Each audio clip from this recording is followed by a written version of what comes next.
Senão ele teria criado o mundo só para ele poder presenciar a sua glória sozinho.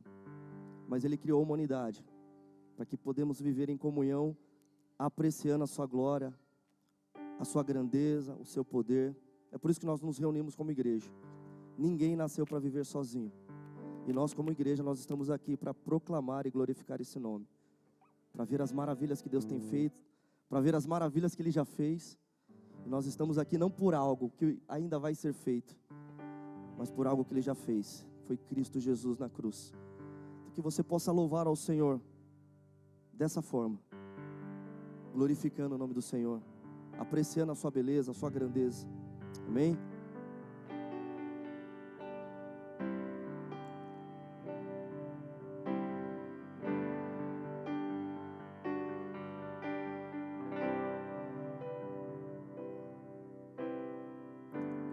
Tudo é perda se não tenho a Ti.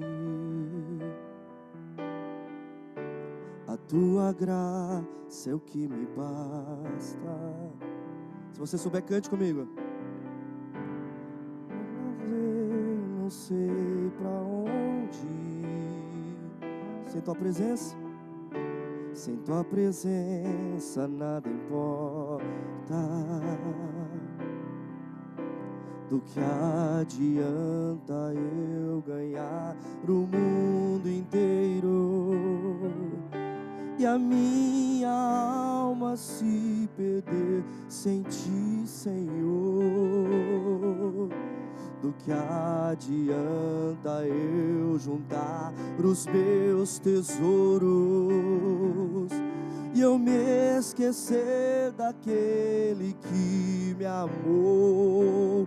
Se eu não tenho a Ti, não tenho nada, nada eu serei sem Ti, Senhor. Só Tua presença é o que me basta, e eu Te levarei por onde eu for. Vamos no início? Tudo é perda. Tudo é perda se não tenho a Ti. A Tua graça, a Tua graça é o que me basta. Sem Você não sei, sem Você não sei pra onde ir. Sem Tua presença, Pai, sem Tua presença nada importa. Do que adianta? Do que adianta eu ganhar o mundo inteiro e a minha alma se perder sem Ti, Senhor? Do que adianta eu juntar os meus tesouros e eu me esquecer daquele que me amou? Se eu não tenho a Ti, não tenho nada, nada eu serei sem Ti, Senhor. Só Tua presença é o que me basta, eu Te levarei por onde eu for. Se eu não tenho, e se eu não tenho a Ti, não tenho nada, nada eu sem Ti, Senhor. Oh Deus, Tua presença é o que me basta, eu Te levarei por onde eu for. Só Tua presença é o que me basta. Quem sou eu sem Teu amor, Senhor? Só Tua presença é o que me basta. Quem sou eu, Senhor? E quem sou eu sem teu amor, Senhor? Vamos repetir, só tua presença, só tua presença é o que me basta. E quem sou eu sem teu amor, Senhor? Só tua presença é o que me basta. E quem sou eu sem teu amor, Senhor? Se eu não tenho a ti, nada eu serei, nada.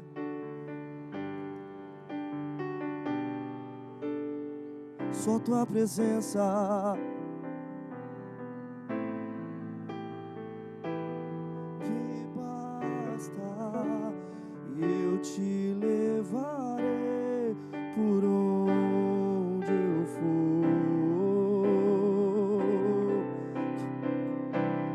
Eu só quero tua presença. Hoje não vou te pedir nada. Só quero levantar, Senhor.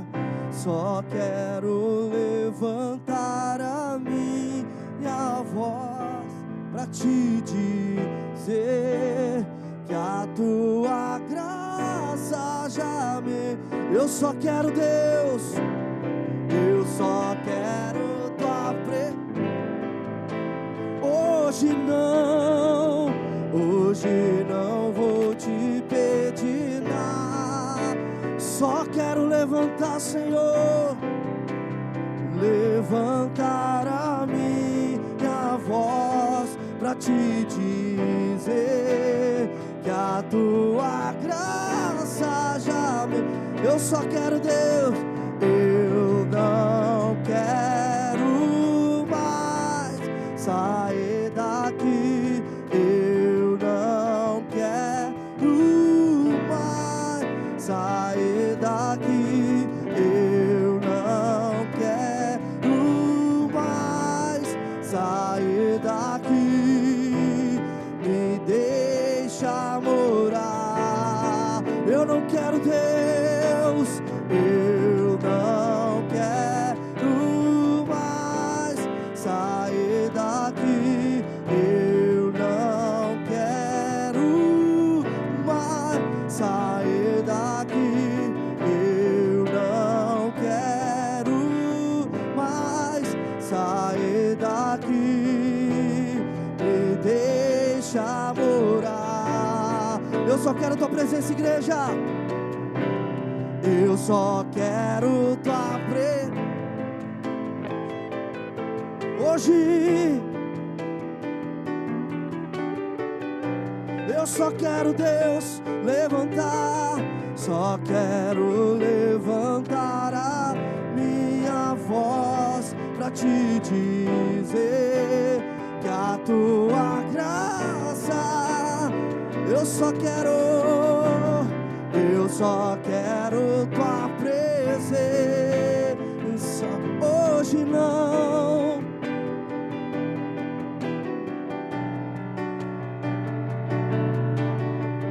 Só quero levantar a minha voz pra te dizer que a tua graça já me basta. Eu só quero tua... Hoje não vou. Só quero, Deus,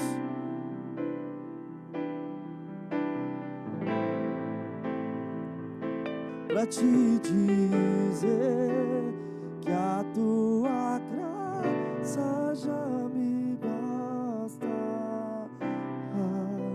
Se eu não tenho a ti,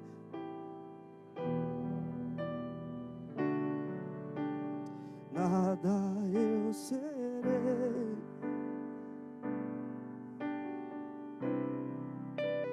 Só tua tua presença é o que me basta. Eu te levarei por onde eu for. Aleluia, Jesus. Nós te louvamos, Pai.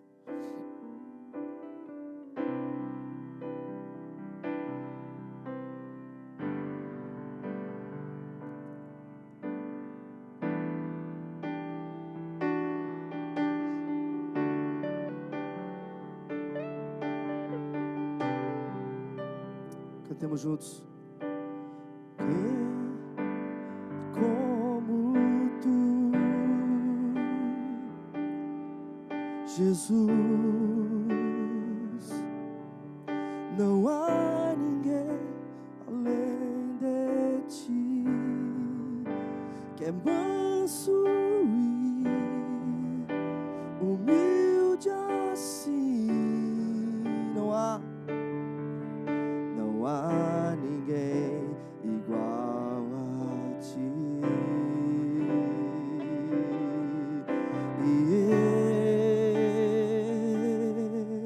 Não há.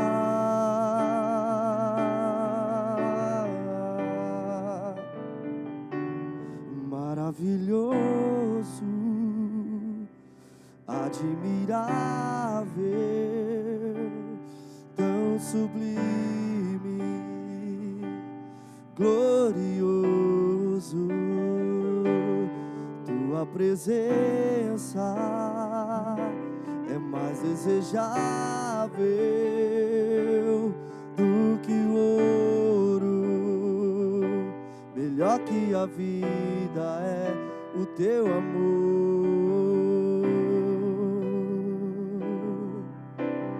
Quem é como tu,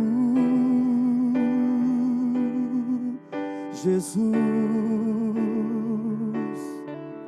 Não há ninguém além de ti, que é manso e humilde assim. Não há ninguém igual a ti.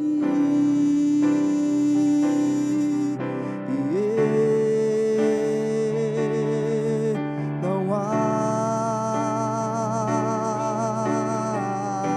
Declare maravilhoso e maravilhoso, admirável,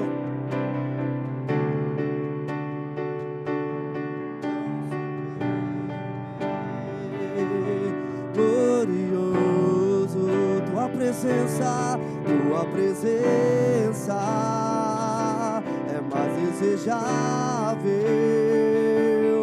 do que o ouro, melhor que a vida é o teu amor. Maravilhoso, admirável, tão sublime, glorioso. Tua presença é mais desejável do que o ouro, melhor que a vida é o teu amor. Ah, como espero o dia em que verei a face do meu amado. Como espero o dia, ah, como espero o dia em que a alegria enfim será completa. Ah, Senhor, ah, como espero o dia em que verei a face do meu amado. Como espero o dia, ah, como espero o dia em que a alegria, igreja, em que a alegria enfim será completa. Maravilhoso e maravilhoso, admira, tão sublime, glorioso. Tua presença é mais desejável do que o ouro, melhor que a vida. Só a igreja cantando, maravilhoso e maravilhoso.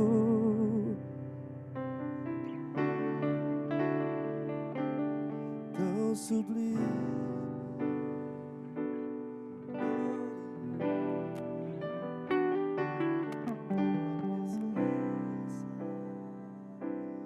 é mais desejável do que o ouro, melhor que a vida é o teu amor. Oh Senhor, nós temos o privilégio, Pai, de estarmos essa manhã aqui, Pai, louvando o teu nome, Jesus, te adorando.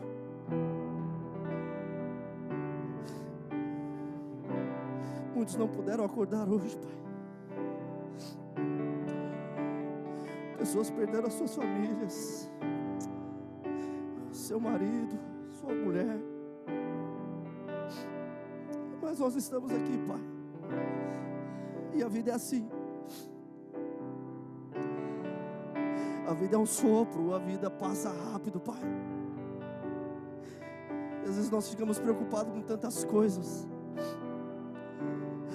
que esquecemos de enxergar, Pai, que o Senhor é dono de todas as coisas, tem o controle da vida e da morte.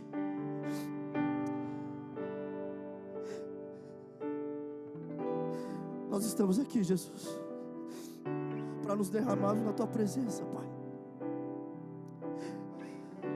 para declarar que somos dependentes de Ti, Jesus. É por isso que nós estamos aqui, Pai. Obrigado, Pai, porque famílias estão aqui, Jesus, reunidas em Teu nome, Pai. Pessoas que estavam afastadas de Ti, Pai, estão aqui hoje, Pai, Te louvando, Te adorando. Elas não precisam nem abrir a boca para louvar, Senhor, porque nós queremos, Pai, que Teu Espírito Santo se faz na vida delas, Pai. É o Senhor que nos direciona a estar aqui, Jesus, Te louvando, Te adorando, em família, em comunhão, Pai. Obrigado, Jesus. Obrigado por nos trazer neste lugar, Jesus. Obrigado por Te louvar, Senhor, acima de todas as coisas. Sentir a Tua presença através da Tua palavra, através dos louvores, através das orações, através de um abraço, Pai. O melhor lugar é na Tua presença, Pai. Não existe outro lugar, Senhor. Não existe outro lugar, Pai, que possa nos encher de alegria, que possa nos encher de amor, que possa nos encher de esperança, Pai. É neste lugar, Pai, onde nós buscamos essa alegria, Pai, que não é passageira, que não é temporária, Pai, mas é eterna, Pai. É por isso que nós estamos aqui, Pai. É por isso que nós estamos aqui, Jesus. O inimigo tenta laços, embaraços pra me envergonhar, mas não vai não, porque eu não estou sozinho nessa guerra. Está comigo o braço forte do Senhor, aquele que acalma o vento, aquele que aquieta o mar, que tira a força do fogo e faz o leão jejuar. O Deus que derruba a muralha da estéreo. É o Deus. Não temas, sou contigo. Deus já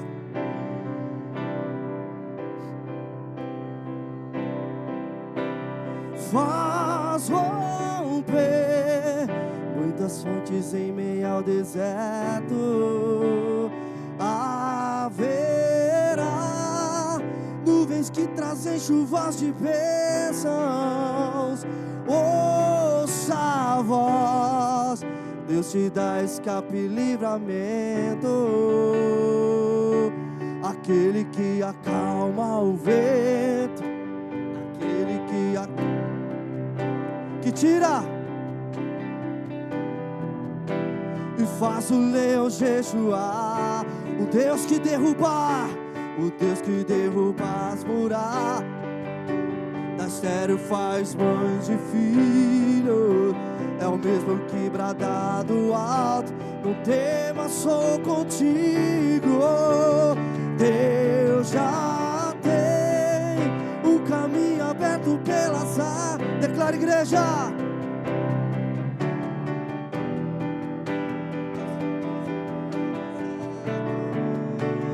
Haverá nuvens que trazem chuvas de bênção.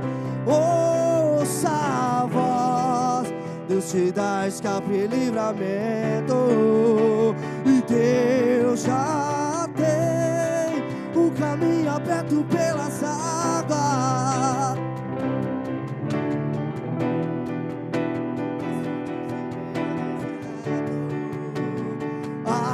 Haverá nuvens que trazem chuvas de bênção. Ouça a voz, Deus te dá escape e livramento. Aquele que acalma o vento, aquele que aquieta o...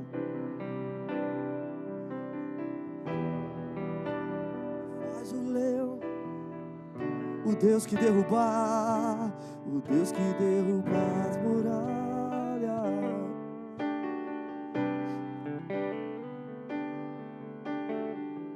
Do alto, não temas, sou contigo. Deus já fez. Deus já tem um caminho aberto. Faz romper muitas nuvens. Haverá oh, muita chuva. Ouça a voz, Deus te dá escape e livramento. A honra, a glória, a força e o poder ao Rei Jesus, e o louvor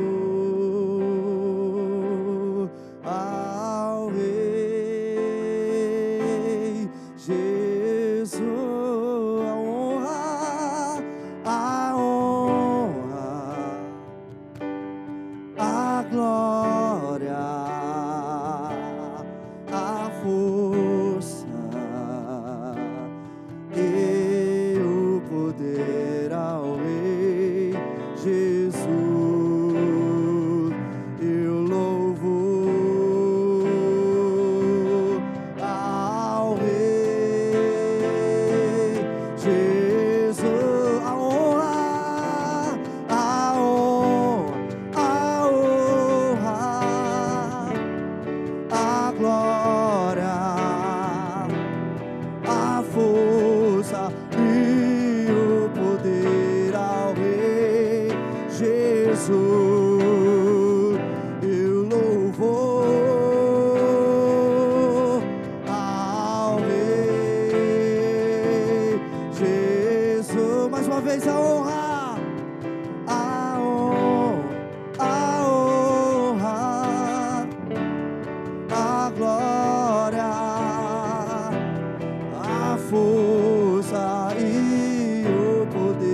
nasceu como um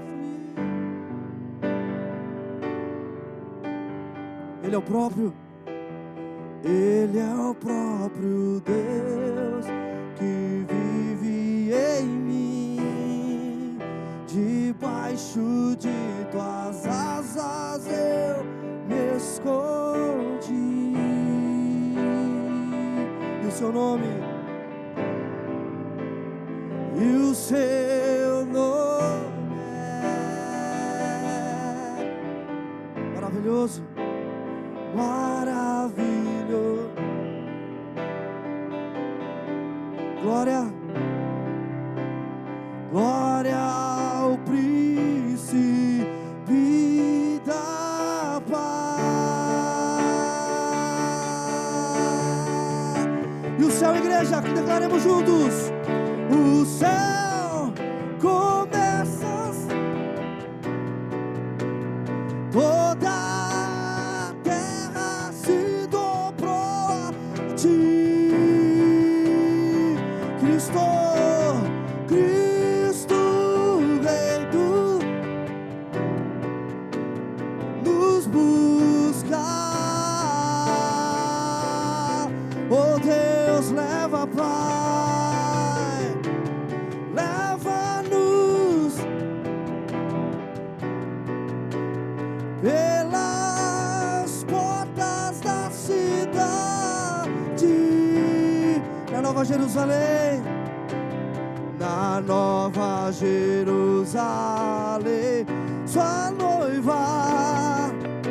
Oh Deus, que possamos declarar: o céu começa a se abrir, o céu. Oh Deus,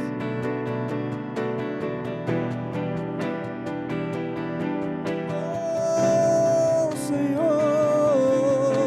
e Cristo, Rei do,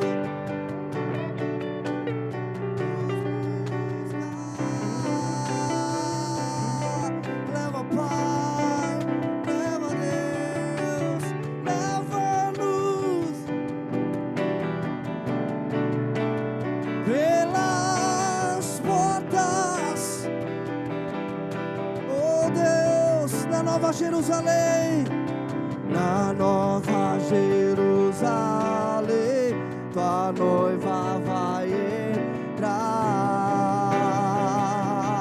Toda a igreja declare: tu és santo, tu és santo,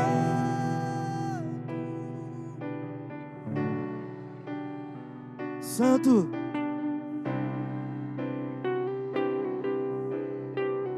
A igreja canta a Deus: tu és santo, Deus, santo, santo. E tu és santo, Deus, tu és santo, somente o Senhor. E tu és santo, tu és santo, santo, santo, Senhor. Ninguém me toca como você, ninguém me vê como você me vê. Faz brilhar teu rosto sobre mim. Ninguém me toca, Deus, ninguém me toca. Ninguém me toca como você, ninguém me vê como você me vê. Faz brilhar teu rosto sobre mim. Obrigado, Jesus, por esses momentos, Pai. Continua falando nos nossos corações, Pai. através da Tua palavra, que é viva e eficaz, Senhor. Continua falando aos nossos corações, Pai, em cada vida aqui presente, Senhor.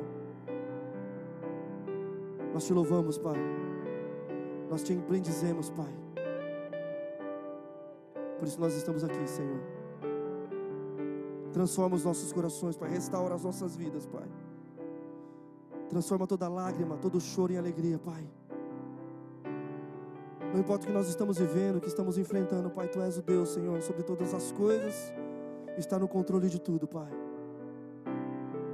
Por isso nós entregamos cada vida aqui diante do Teu altar, Pai. Nós sabemos, Pai, que nada é por acaso, Pai. Tudo, Pai, existe um propósito, Pai, sobre todas as coisas, Pai. E o Senhor está presente nesse propósito, Pai. É por isso que nós Te louvamos, Pai. Em nome de Jesus, Teu Filho amado. Amém, Jesus.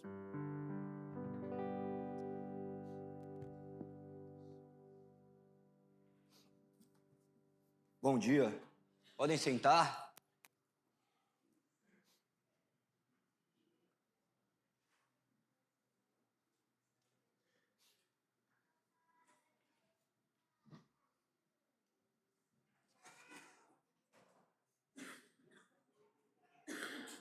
Quantas vezes nós temos a ilusão de termos controle sobre todas as situações? Nós fazemos planos, nos orgulhamos dos nossos feitos, quando na verdade nós podemos nos deparar com uma realidade que temos controle de pouquíssimas coisas no nosso dia a dia. Nós podemos pegar o carro e sair para vir aqui, mas nós não podemos controlar o trânsito. Nós podemos colocar um GPS, pegar a melhor rota, mas nós não podemos prever o que vai acontecer.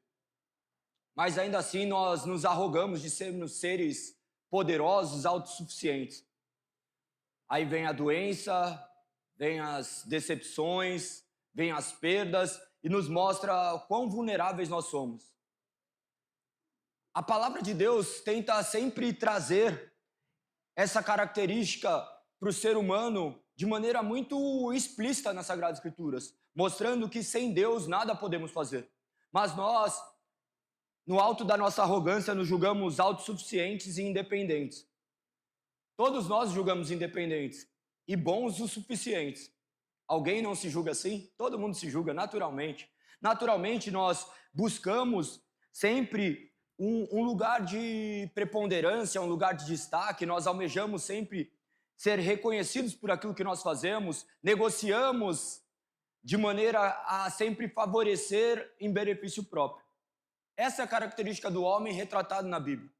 Mas nós vemos um Deus santo que se fez carne, que se humilhou diante de um homem para que nós pudéssemos ter vida. E será que nós temos tido vida? Será que nós temos vivido essa vida de comunhão, essa vida de igreja, essa vida de união dentro de um corpo? Dentro de um corpo, isso é muito interessante, entender o que é a igreja, o que Jesus veio fazer. Não adianta ficarmos falando do que nós somos perante a nossa realidade e esquecermos do que nós somos de fato, em essência, como verdadeiros cristãos. Nós estamos no capítulo 19 de João, onde Jesus começa o julgamento diante de Pilatos e nós vemos o homem tentando matar Cristo. Como se isso fosse possível. Você não será capaz de matar Deus. Deus irá operar na sua vida, você querendo ou não. Ele opera na sua vida desde que você existe. Se não fosse por Ele, você não teria vida e existência, não teria acontecido nada se não fosse da vontade dEle. Pois Ele é Criador dos céus e da terra e de tudo que nele há. E Ele governa a história e vem mostrando isso ao longo das Sagradas Escrituras para entendermos que não é diferente a vida daqueles homens para as nossas. Da mesma forma que aqueles homens crucificaram Cristo, nós crucificamos Cristo todos os dias. Todos os dias nós o negamos, todos os dias nós estabelecemos diretrizes diferentes do que são estabelecidas por Ele, e nós caminhamos rumo à morte sem notar, achando que estamos no controle, até que vem um momento que Ele tira o controle de nossas mãos, assume o controle e mostra quão desprezíveis nós somos. Quantas vezes nós depositamos a confiança na nossa força, no nosso trabalho, na nossa esposa, nos nossos filhos, e vimos que isso tudo perece pelas mãos.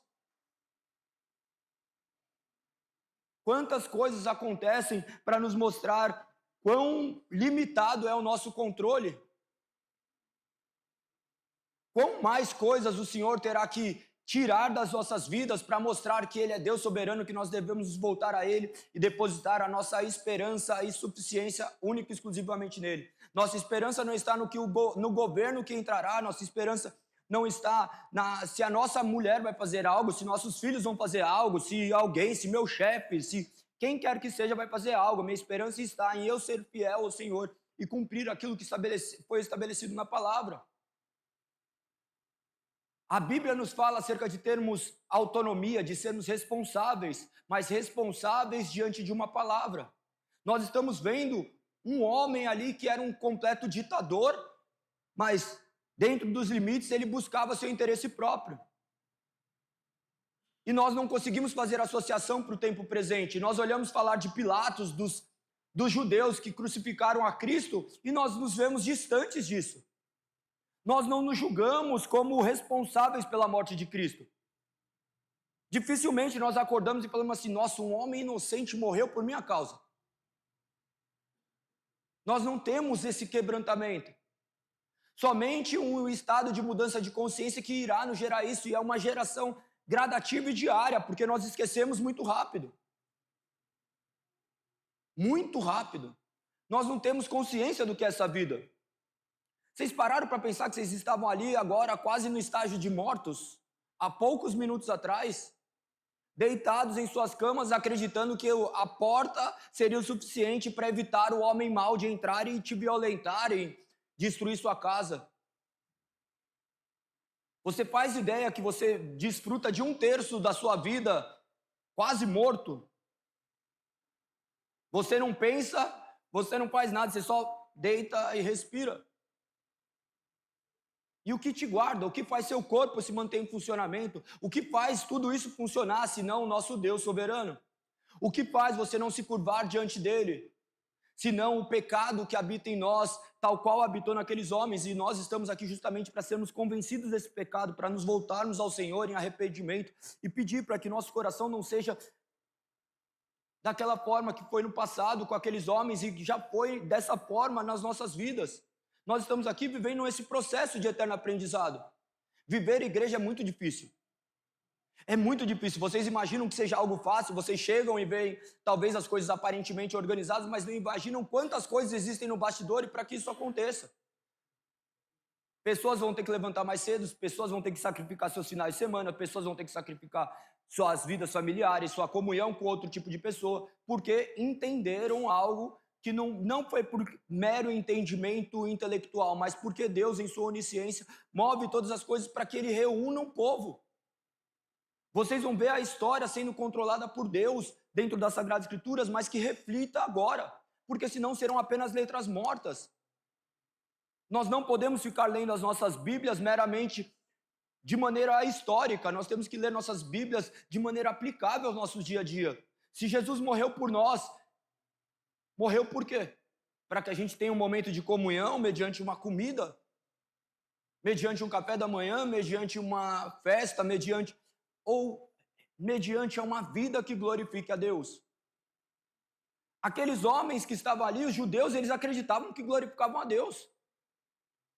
Nós não temos dúvidas que eles eram completamente zelosos para com a palavra, mas um zelo sem o Espírito. Talvez nós possamos ter aprendido um jeito de viver uma igreja em reunião entre homens, mas sem comunhão com Deus. E isso é completamente assustador. Talvez eu tenha uma vida muito boa, mas sem Deus eu terei uma vida que naturalmente ela se manifestará como um eterno abismo. Nós somos chamados a reconhecermos quem Cristo é na nossa vida. Nós somos chamados a reconhecermos quão pecadores nós somos.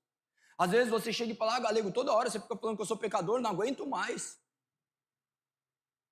Não aguenta mais o quê? Você ser chamado de pecador ou ser pecador? Ou os dois? Se for os dois, ótimo.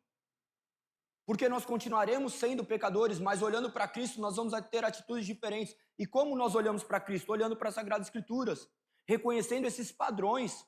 A Bíblia é um apunhado de padrões. De Gênesis, Apocalipse, os padrões simplesmente se repetem. O que está acontecendo agora no capítulo 19, que nós estamos fazendo a exposição, aconteceu lá no passado. 740 anos antes, você vai ver Isaías falando, você vai ver no Jardim do Éden o homem se rebelando diante de uma palavra de Deus, você vai ver o homem sempre se rebelando diante da palavra de Deus, da mesma forma que nós vemos hoje, nós nos rebelando contra a palavra de Deus, em algum momento, em alguma etapa na nossa vida. E como é o antídoto para isso? É o Espírito iluminado pela palavra. Nós vemos esses homens que estão ali agora, completamente tomados apenas por uma palavra e não por um Espírito. Esse Espírito que nos foi dado porque Cristo morreu na cruz do Calvário, para que esse Espírito agora habite em nós. E entender o que é ser a habitação do Espírito Santo, infelizmente eu não consigo traduzir em palavras. Nós necessitamos da iluminação do Espírito penetrando no nosso coração e trazendo à luz aquilo que nenhum homem conseguirá fazer em vocês. Às vezes parecem ser apenas palavras, mas quando elas preenchem nosso interior, elas se tornam vida. A vida que não havia ali. A vida que foi disponibilizada a nós. Portanto, que possamos ter consciência de tudo aquilo que Cristo fez. Pois, não diferente daquela época, ainda pela nossa lei, nós achamos que Jesus também deveria morrer. E manifestamos isso diariamente através das nossas atitudes. Que Deus fale aos nossos corações por intermédio da sua palavra. Continuaremos a exposição de João, capítulo 19, hoje, do verso 7 ao 11.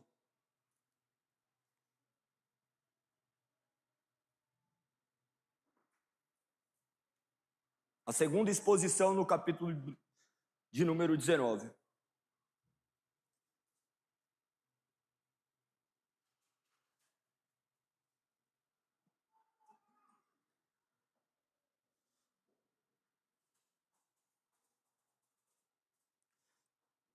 A palavra do Senhor no Evangelho de João, capítulo 19, verso 7, diz: Os líderes judeus responderam: pela nossa lei ele deve morrer, pois chamou a si mesmo de filho de Deus. Quando Pilatos ouviu isso, ficou ainda mais amedrontado. Levou Jesus de volta para dentro do palácio e lhe perguntou: de onde você vem? Jesus, porém, não respondeu. Por que você se nega a falar comigo? Perguntou Pilatos.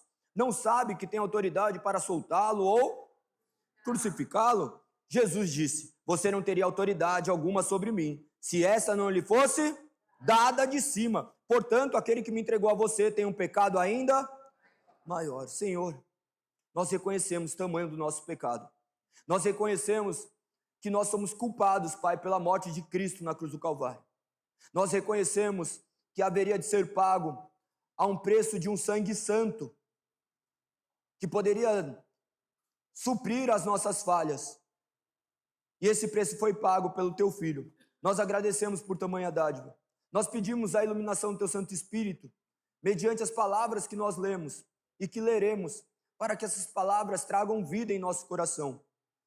Faça-nos, Pai, nos convencermos de quem Tu és, de reconhecermos quão pecadores e falhos nós somos, o quão ingrato nós somos. Nos mostre, Pai, a verdade através da Sua palavra e nos dirija em gratidão ao Teu santo e poderoso nome. Nós agradecemos, Pai, por termos oportunidade de nos reunirmos, de termos oportunidade de acordarmos mais um dia para a honra e glória do Seu nome. Nos faça vivos, pois sem Ti só existem trevas. Que o Seu nome seja exaltado e glorificado, hoje e eternamente. Nós oramos em nome daquele que o Senhor entregou na cruz do Calvário para morrer pelos nossos pecados. O homem justo e santo, aquele que foi desconfigurado, aquele que sofreu os açoites que nós merecíamos. O nome que é sobre todo nome, o Seu Filho amado, Jesus, o Cristo. É assim que eu oro e te agradeço. Amém. Amém. As crianças podem se direcionar para o infantil.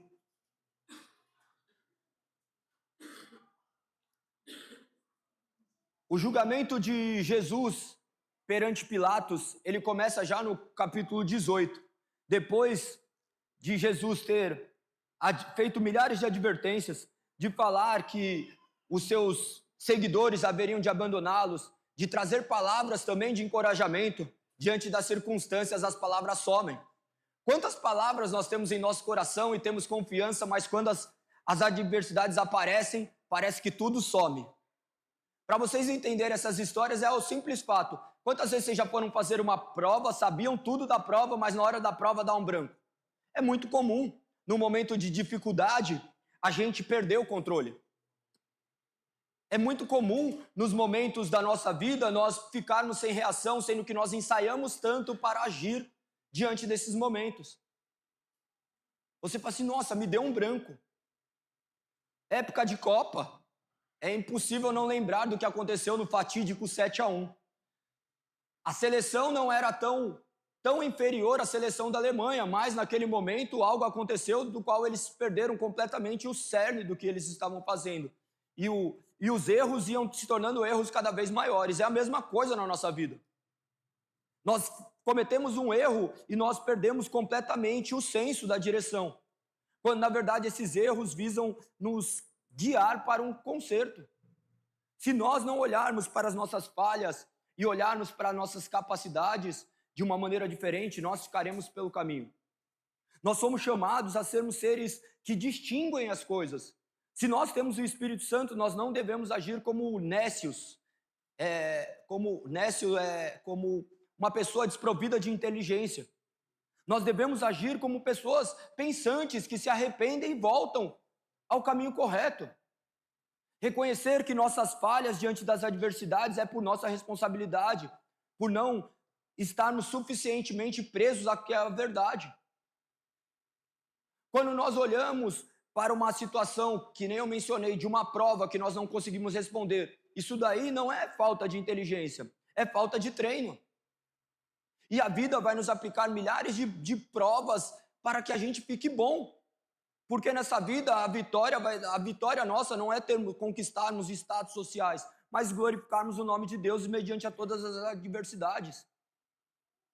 Quem é você diante das adversidades? Como você reage diante das adversidades? Certa vez eu fui fazer uma prova junto com a minha esposa, nós fazemos faculdade de educação física, daí ela foi fazer a prova, eu vi ela estava orando. Eu falei assim, por que você está orando? Você nem estudou? Ela, não, eu estou orando para que Deus me capacite a estudar para a próxima prova, porque nessa eu vou mal. Já é alguma coisa. Depois eu fui perguntar por quê. Mas era justamente isso. Não adianta a gente, às vezes, saber e não conseguir aplicar. Às vezes, nesses momentos de adversidade, lutas, as coisas vão começar a desmoronar sobre nós.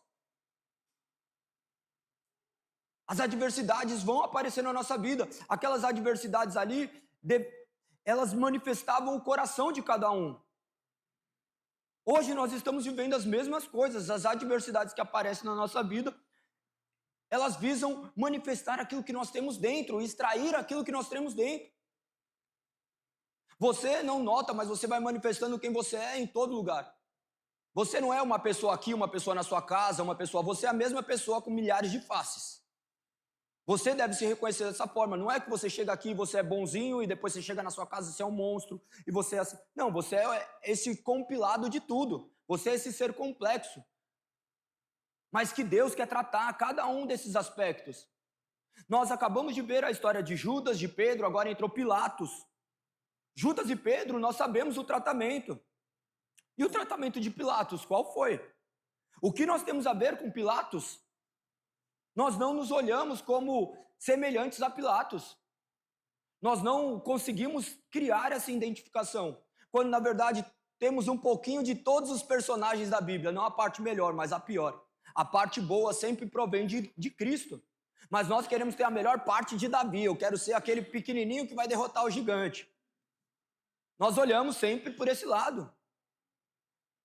Nós olhamos as palavras meramente como palavras motivacionais. Nós olhamos a Bíblia, decoramos algumas partes da Bíblia e falamos assim, beleza, isso daqui vai ser o suficiente. Seja forte e corajoso. Todo mundo já leu essa frase, já tatuou, tem gente que tem tatuado, tem na placa do carro, Josué 1:9, seja forte e corajoso, mas esqueça do verso antecedente. Para obedecermos todas as suas palavras e andarmos no caminho dele. Aquelas pessoas que estavam ali nesses versos que nós lemos acabaram de se desviar do caminho do Senhor. Aquelas pessoas que estavam ali, os seus apóstolos, se desviaram do caminho do Senhor. Se nós não olharmos para Cristo, nós também nos desviaremos. Embora nós tenhamos o Espírito Santo que nos conduz, nós somos chamados a uma responsabilidade. Uma responsabilidade de conhecer a sua palavra, de sabermos qual é a sua vontade. E não uma vontade meramente de uma letra, mas de um espírito, entendermos o significado da essência.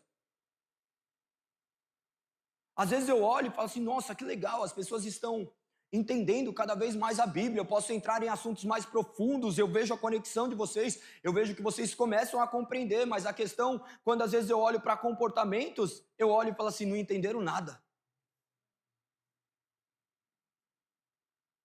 Não, agora eu já sei o que é o Pentateuco, eu já sei quais são os 4 evangelhos, eu já sei que a Bíblia tem 66 livros, dividida em Antigo e Novo Testamento, beleza, mas daí você vai ver na vida, pessoas que estavam firmes começam a ramelar, começam a caminhar, tudo, e é natural, porque nós somos seres humanos.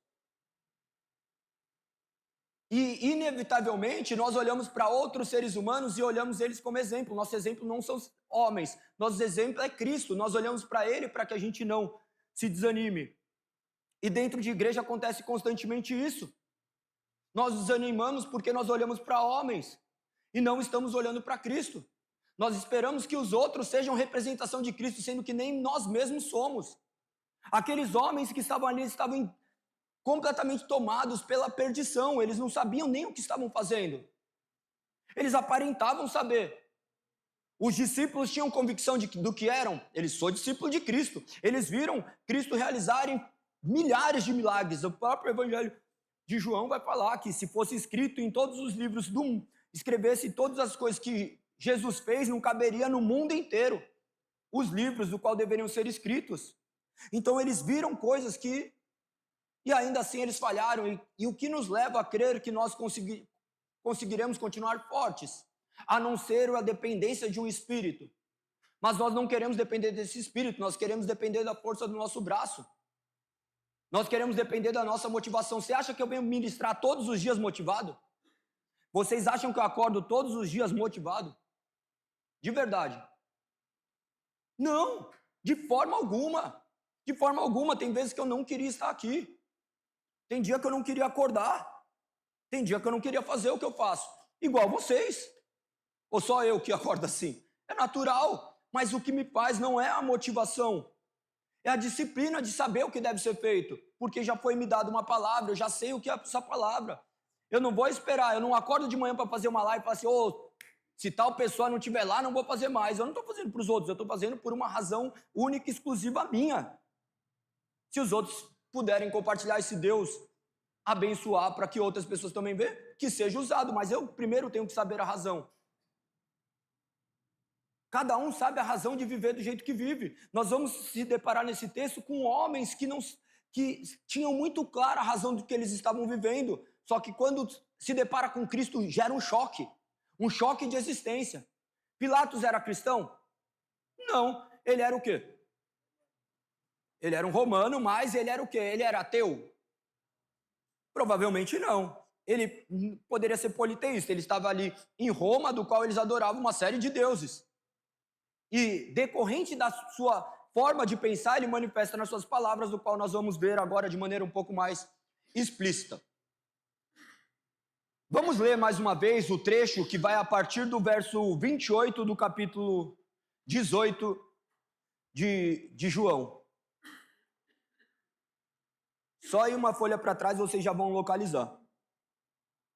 Eu vou fazer uma recordação do que nós já falamos. Porque, infelizmente, não são todos que estão vindo de maneira constante. Daí vocês ficam pegando mensagens fragmentadas, então eu só vou dar uma visão um pouco mais ampla. Acharam? O julgamento de Jesus diante de Caifás terminou nas primeiras horas da manhã. Em seguida foi levado ao palácio do governador romano. Seus acusadores não entraram, pois se contaminariam e não poderiam celebrar a Páscoa. Então o governador Pilatos foi até eles e perguntou: qual é a acusação contra este homem? Eles responderam: não teríamos entregue ao Senhor se ele não fosse um criminoso. Então levem-no embora e julguem de acordo com a lei de vocês, disse Pilatos. Aqui, para vocês entenderem do que se tratava, era um embate entre a lei local, que era do imperador romano, e a lei que regia a comunidade de Israel. Lembre-se que Israel estava contida dentro de Roma, é como se fosse São Paulo dentro do Brasil, guardadas as devidas proporções territoriais, tá? Então, imagina que aquelas pessoas ali estavam ali sob o governo de Roma, então eles deveriam se sujeitar ao governo de Roma. Como Roma era autoritária, tinha autoridade sobre eles, eles deveriam se reportar a Roma em casos extremos. Eles haviam perdido o direito de executar a justiça com as próprias mãos. É o direito de espada. Eles não poderiam executar penas capitais em determinados casos para não se opor a Roma. E eles estavam ali diante de um movimento do qual migrava uma série de pessoas para a festa da Páscoa. Então estava no estado de alerta. Pilatos, ele era completamente tomado pelos seus interesses políticos e ele deveria manter a ordem. Ele tinha que fazer o que era necessário para que a ordem fosse mantida. Então, ele tomava todo o cuidado para lidar com as autoridades judaicas, os fariseus, os saduceus, de forma que ele teria que sempre ter sabe aquela jogadinha de tentar conciliar as duas coisas? Sabe quando você tem uma casa, você tem 2 filhos, que se você agradar um, você vai ter que agradar um pouquinho o outro, porque senão vai ficar bravo? Era mais ou menos essa situação. Então ele tinha que ser político, como nós somos. Por vezes nós somos também políticos de tal forma. Mas será que nós seguimos uma verdade ou nós seguimos a nossa própria verdade? Fica essa reflexão já a respeito disso. Então continua dizendo, depois do verso 30. No verso 31 diz: então levem-no embora e julguem de acordo com a lei de vocês, disse Pilatos. Só os romanos têm direito de executar alguém, responderam os líderes judeus. Assim cumpriu-se a previsão de Jesus sobre como ele morreria. Então Pilatos entrou novamente no palácio e ordenou que trouxessem Jesus. Você é o rei dos judeus? Perguntou ele. Jesus respondeu: esta pergunta é sua ou outros falaram ao meu respeito? Observe que aqui começamos o diálogo de Jesus e Pilatos. No entanto, antes ele fala João menciona acerca dessa previsão. Essa previsão de como Jesus morreria. Para entender isso, eu vou ter que ler o Antigo Testamento. Eu vou ter que ler toda a história e ver a profecia que haveria de recair sobre o Messias, como haveria de vir o Messias. Nossa religião é completamente messiânica. O que é messiânico? De acreditar naquele que haveria de ser o nosso resgatador. E para entender isso, se você não voltar a entender o que é o pecado, entender que haveria de alguém morrer como resgate, você vai ter uma religião onde você vai ter meramente um homem, onde ele está ali, ele fez várias coisas da hora, você não acredita que ele é Deus, não acredita nada, mas você fala assim, tá bom, Jesus Cristo para nós é Deus. Eles estavam ali manifestando todas essas questões da época. João está deixando muito claro para nós o meio do qual ele seria executado se fosse meramente pela lei judaica. Como que eles morriam mediante a lei judaica? Lembra que nós lemos? Eles morreriam apedrejados, mediante a blasfêmia, está escrito em Levíticos. Ele apedrejado, ele seria apedrejado muitas vezes por falar o que falava, por viver da maneira como vivia. Só que isso não era mais permitido, porque eles estavam dentro de Roma. E Roma tinha o hábito de crucificar. Essa crucificação, do qual era o ato mais repugnante que existia. Era muito raro romano morrer crucificado.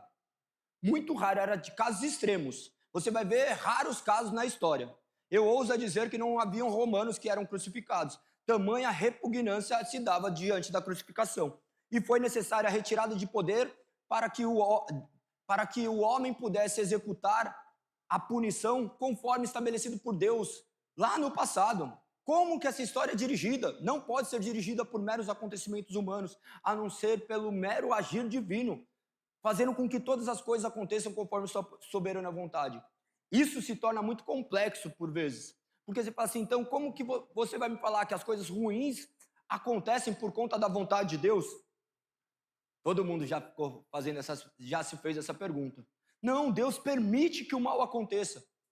Deus permite que o homem haja conforme a sua natureza maligna e ele utiliza esse mal para que seja transformado em bem.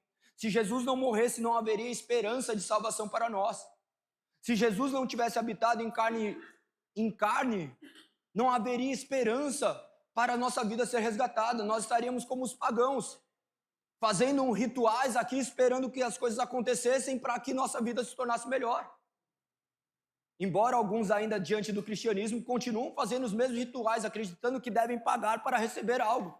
E nós enxergamos ali que já foi pago na cruz do Calvário. Nós enxergamos que esse meio era um meio estabelecido por Deus, do qual ele já deixou muito claro. Continua dizendo ainda. No verso 33. Então Pilatos entrou novamente no palácio e ordenou que trouxesse Jesus. Você é o rei dos judeus? Perguntou ele. Jesus respondeu, essa pergunta é sua ou de outros?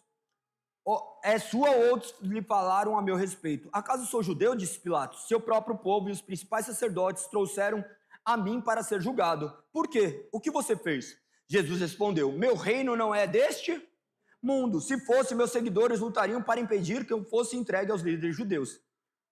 Mas meu reino não procede deste mundo. Gravem bem esse verso 36, porque ele está intimamente ligado com o que nós vamos abordar como texto principal. O verso 37 diz, Pilatos disse, então você é rei? Você que diz que sou rei, respondeu Jesus. De fato nasci, vim ao mundo para testemunhar a verdade. Todos que amam a verdade ouvem minha voz. Pilatos perguntou, que é a verdade? Depois que disse isso, Pilatos saiu outra vez para onde estava o povo e declarou, ele não é culpado de crime algum, mas vocês têm o costume de pedir que eu solte um prisioneiro cada ano na Páscoa. Vocês querem que eu solte o rei dos judeus? Eles, porém, gritaram, não, este homem? Não, queremos Barrabás. Esse Barrabás era um criminoso. Então Pilatos mandou açoitar Jesus. Os soldados fizeram uma coroa de espinho e colocaram em sua cabeça e depois puseram nele um manto vermelho. Zombavam dele dizendo, salve rei dos judeus, e batiam em seu rosto. Pilatos saiu outra vez e disse ao povo, agora vou trazê-lo aqui para vocês. Mas que fique bem claro, eu o considero inocente. Jesus saiu com a coroa de espinhos e o manto vermelho. Vejam, aqui está o homem, disse Pilatos. Quando os principais sacerdotes e os guardas do templo o viram, começaram a gritar, crucifique-o, crucifique-o. Levem-no vocês e crucifiquem-no, disse Pilatos. Eu o considero inocente. Observe que era a época da Páscoa, então eles acostumavam soltar um prisioneiro. Pilatos tinha autoridade para soltar esse prisioneiro, praticar a indulgência. Observe que quando ele solta, quem que era Barrabás? Um criminoso. Mas qual que era o crime dele? Se vocês lerem depois em Lucas, vocês vão ver de maneira mais exposta. Você vai ver que ele era assassino e ele ia contra o governo. Jesus ia contra o governo? De maneira alguma. Vocês vão ver Jesus pegar, na hora que fazem a pegadinha dele com a moeda, fala assim, e aí? O que tem na moeda? Dê a César o que é de César. Ele não se furtava em pagar os impostos a Roma, então não havia o que falar de Jesus. Jesus nunca foi contra o governo que havia instituído. No entanto, Pilatos, diante de querer ceder ao que aquela comunidade desejava, pegaram e entregaram aquele que eles queriam solto. Hoje nós também preferiríamos Barrabás a Jesus. Nós olhamos agora e nos achamos os cristãos suprassumos, os melhores. Mas nós não enxergamos o quão miseráveis nós somos e quão distante nós estamos do Evangelho. Por mais perto que aparentamos estar, ainda é muito distante, porque o Evangelho é tão amplo que nós vamos sempre ficar em migalhas dele. Muito, muito distante. Muito distante. Isso não nos serve para desanimar, nos serve para permanecermos sempre atentos e vigilantes. Falar em vigilantes, chegou quando foi antes de ontem. Toca alarme, vocês ficaram desesperados, olhando, Jesus voltou e... No meu não despertou essa parada, eu tinha silenciado, mas já aconteceu isso outras vezes com um alerta de chuva. Minha mãe ficava louca, ela tem medo de chuva. Daí ela pegava, vai chover, Wanderson. Uma vez a gente estava indo para o aniversário, choveu, começou a chover um pouquinho. Ela fez eu sair de onde estava para ir resgatar. Daí foi ver, ela falou assim, não, tá tudo alagado. Daí foi ver, tinha um córrego, não tinha nada de poça, mas ela parou, ela travou. Mas o que é isso? É nosso medo, nossa insegurança. Mas é a nossa insegurança que fala, que grita dentro do nosso coração, porque todos nós somos seres religiosos. todos nós, por mais incrédulos que possa existir no mundo, eles se deparam com uma realidade de uma existência pós-vida. Eles se deparam com uma existência do qual eles não conseguem prever o dia de amanhã. Eles se deparam com as dores da vida. Você vai ver uma pessoa que não crê em nada, ela tem medos. O medo é do quê? Do desconhecido, porque o homem não conhece tudo. O homem sempre vai buscar criar a sua própria religião que vai gerar conformidade com o seu ser e manifestar uma vida que aparenta ser ok. Mas nós não fomos chamados a vivermos uma religião, nós somos chamados a viver um evangelho, embora seja uma religião, tá? Quando eu faço essa distinção de religião e evangelho, é para vocês compreenderem que nós somos guiados por uma palavra. O judaísmo é uma religião? Sim, só existe um evangelho. Religiões existem milhares, mas evangelho só existe um. Você vai ver que tudo que está colocado aqui nessas palavras, eles estão visando nos direcionar a uma vida que vale a pena ser vivida. Como que eu vou olhar à luz do evangelho o que é soltar Barrabás?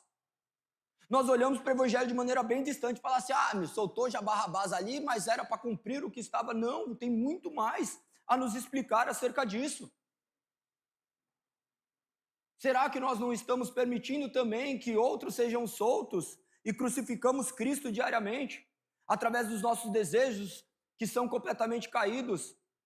Nós preferimos manter alguém que ali não nos gere incômodo, ao invés de manifestarmos a nossa aversão a determinadas atitudes. Pilatos, ele poderia ter falado, não, vou deixar Jesus aí, vou soltar Jesus. Ele teria autoridade para isso. Mas por que ele não faz?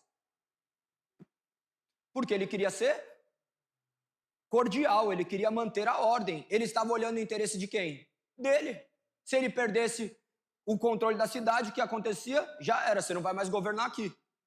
Olha aí o que acontece no nosso país. O determinado governante, ele não executou a sua tarefa direito. Tira ele e coloca outro. No trabalho, você não fez o que você deveria fazer, você é mandado embora. E daí, por ser escravo do dinheiro, você se torna a fazer aquilo que você não quer, justamente por ficar com medo, essas incertezas. É a mesma coisa que acontecia, só que 2000 anos atrás.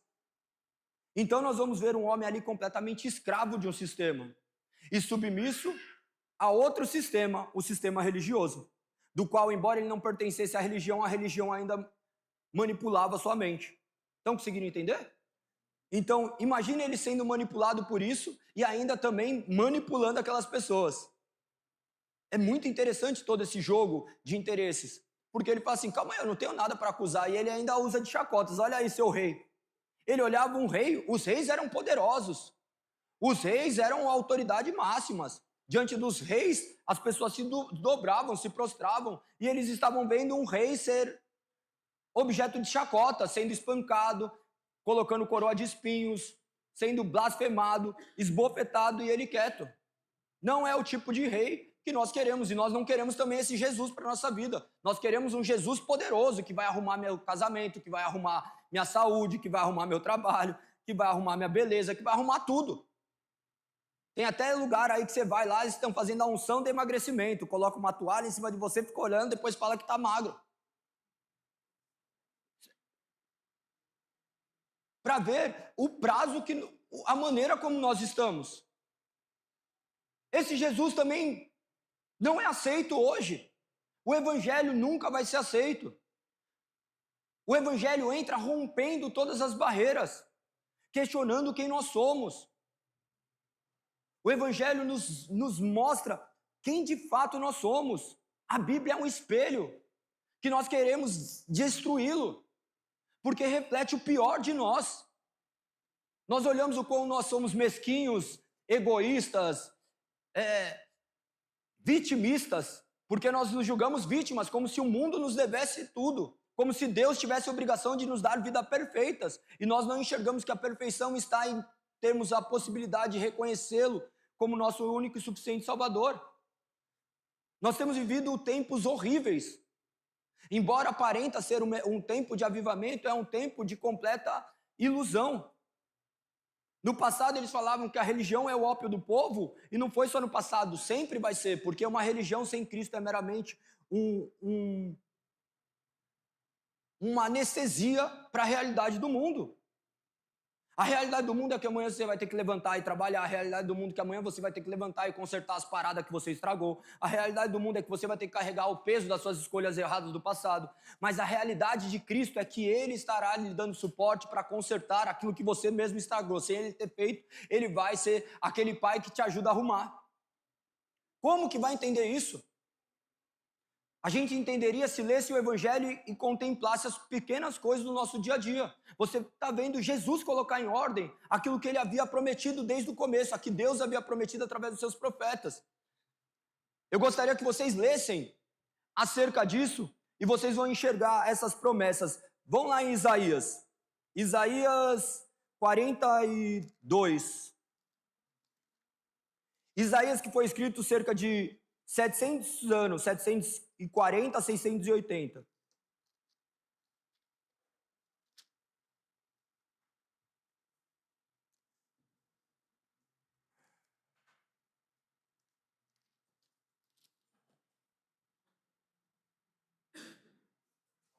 Acharam? Capítulo 42 de Isaías.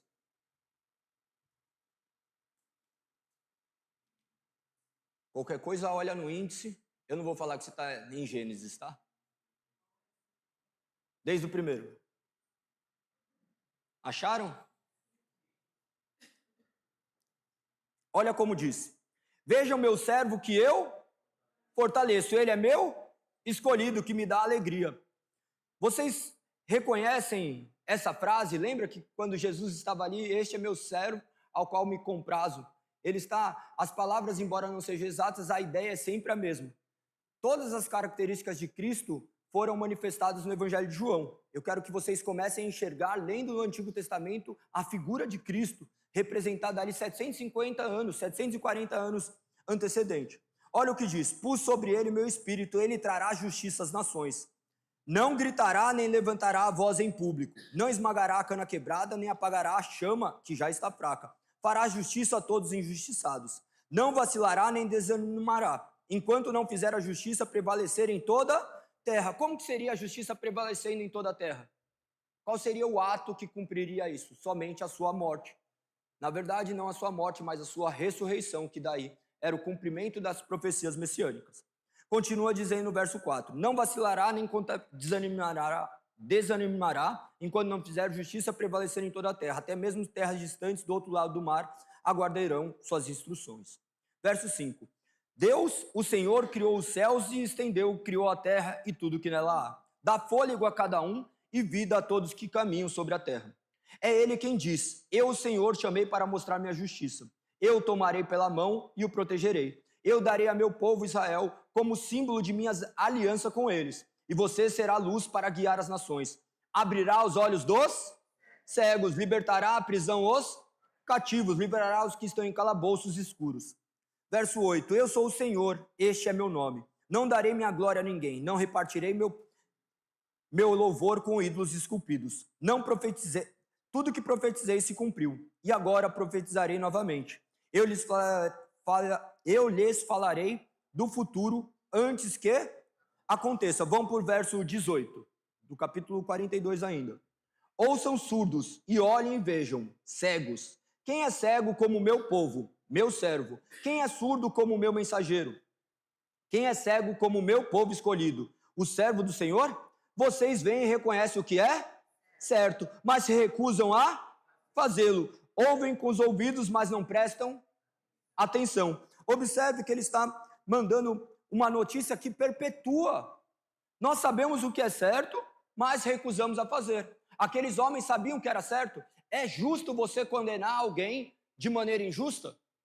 De forma alguma. Lembre-se que Pilatos fala assim, ele é inocente, mas calma aí, deixa eu bater nele um pouco para agradar quem quer. Quantas vezes nós somos idênticos? Somente mediante o Espírito penetrando em nós, para que possamos agir de maneira diferente. Então continua dizendo no verso 21, porque o Senhor é justo, ele exaltou a sua lei gloriosa, seu povo, porém, foi roubado e saqueado, escravizado, aprisionado e apanhado numa armadilha.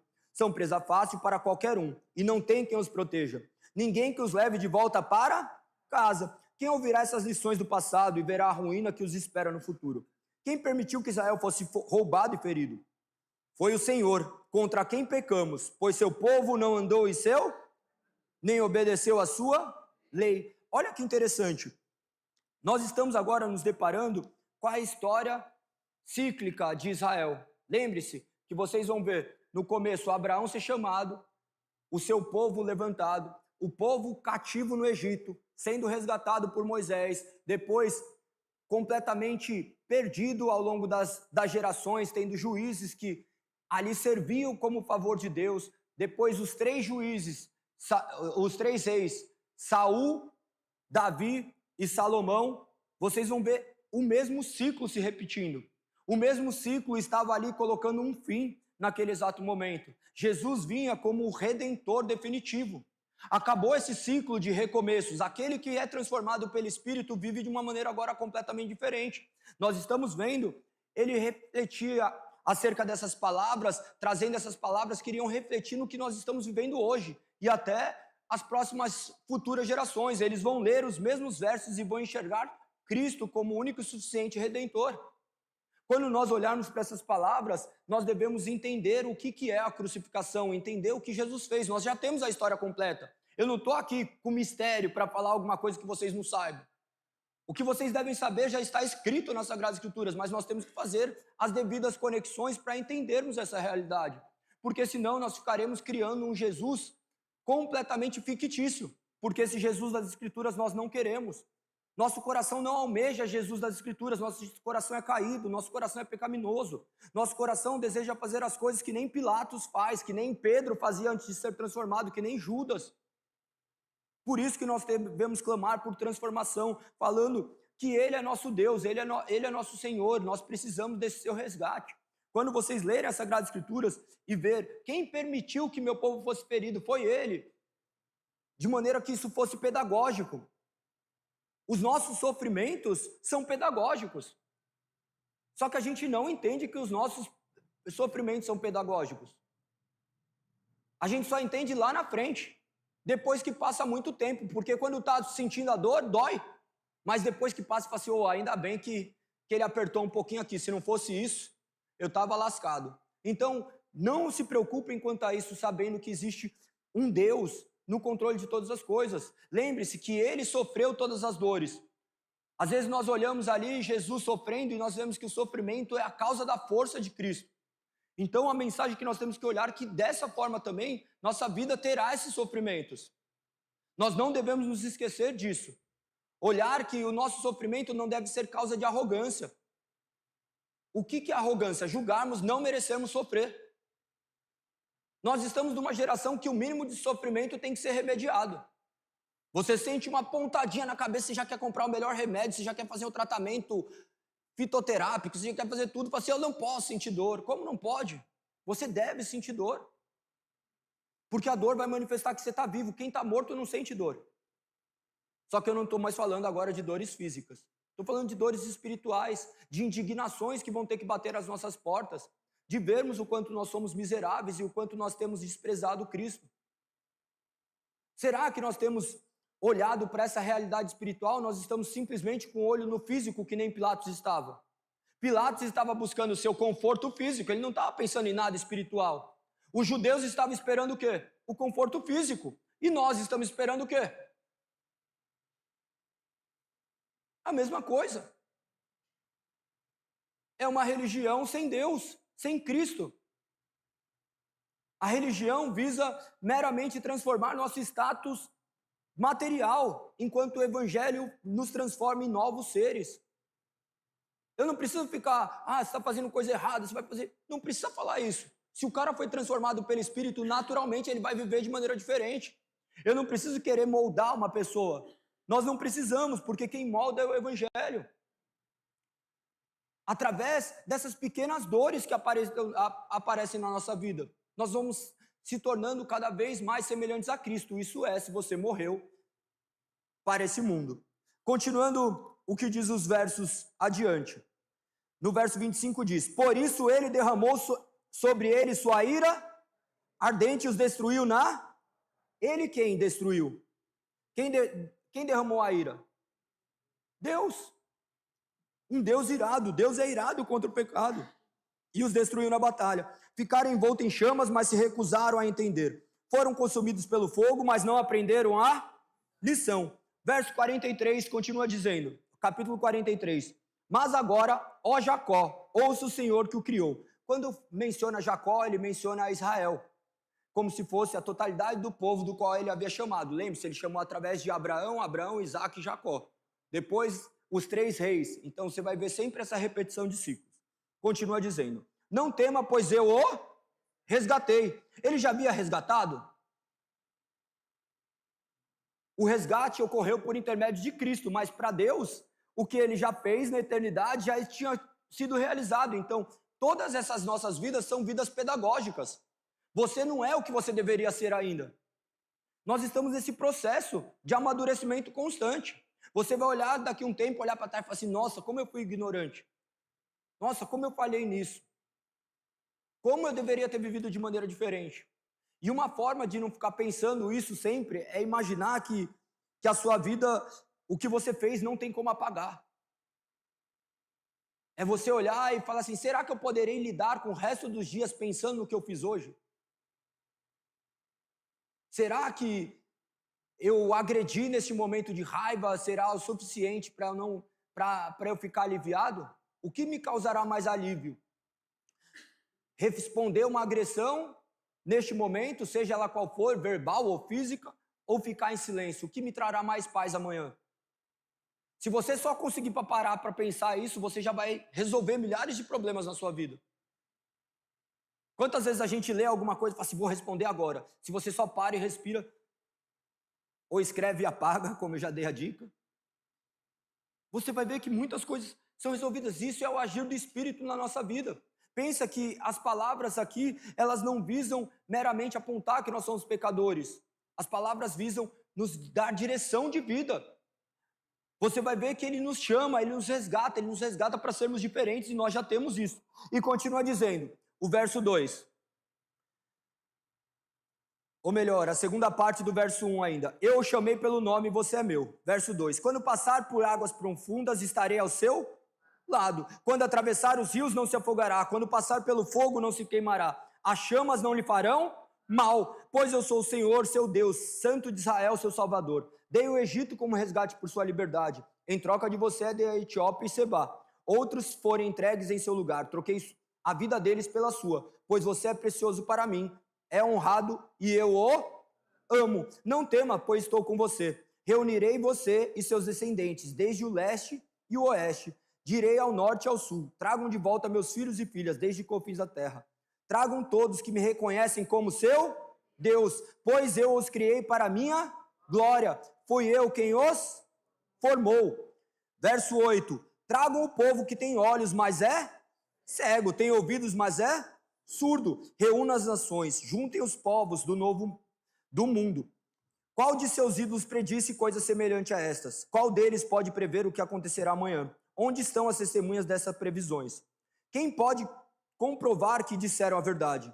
Você é minha testemunha, ó Israel. Você é meu servo. Foi escolhido para me conhecer, para crer em mim, para entender que somente eu sou Deus. Não há outro Deus. Nunca houve, nunca haverá.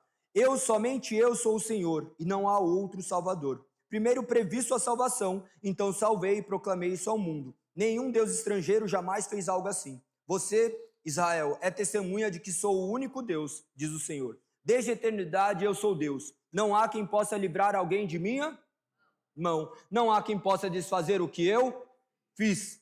Então, nós vamos ver aqui Deus manifestando a eleição de um povo, do qual se concretizaria mediante o sofrimento do qual ele estava passando. Esse sofrimento que também foi previsto ali em Isaías. Olha Isaías 53. Passem alguns capítulos para frente. A partir do capítulo 52, nós já vamos ter muitas passagens que são bem nítidas quanto a isso. Vamos começar a ler no verso 13 do 52.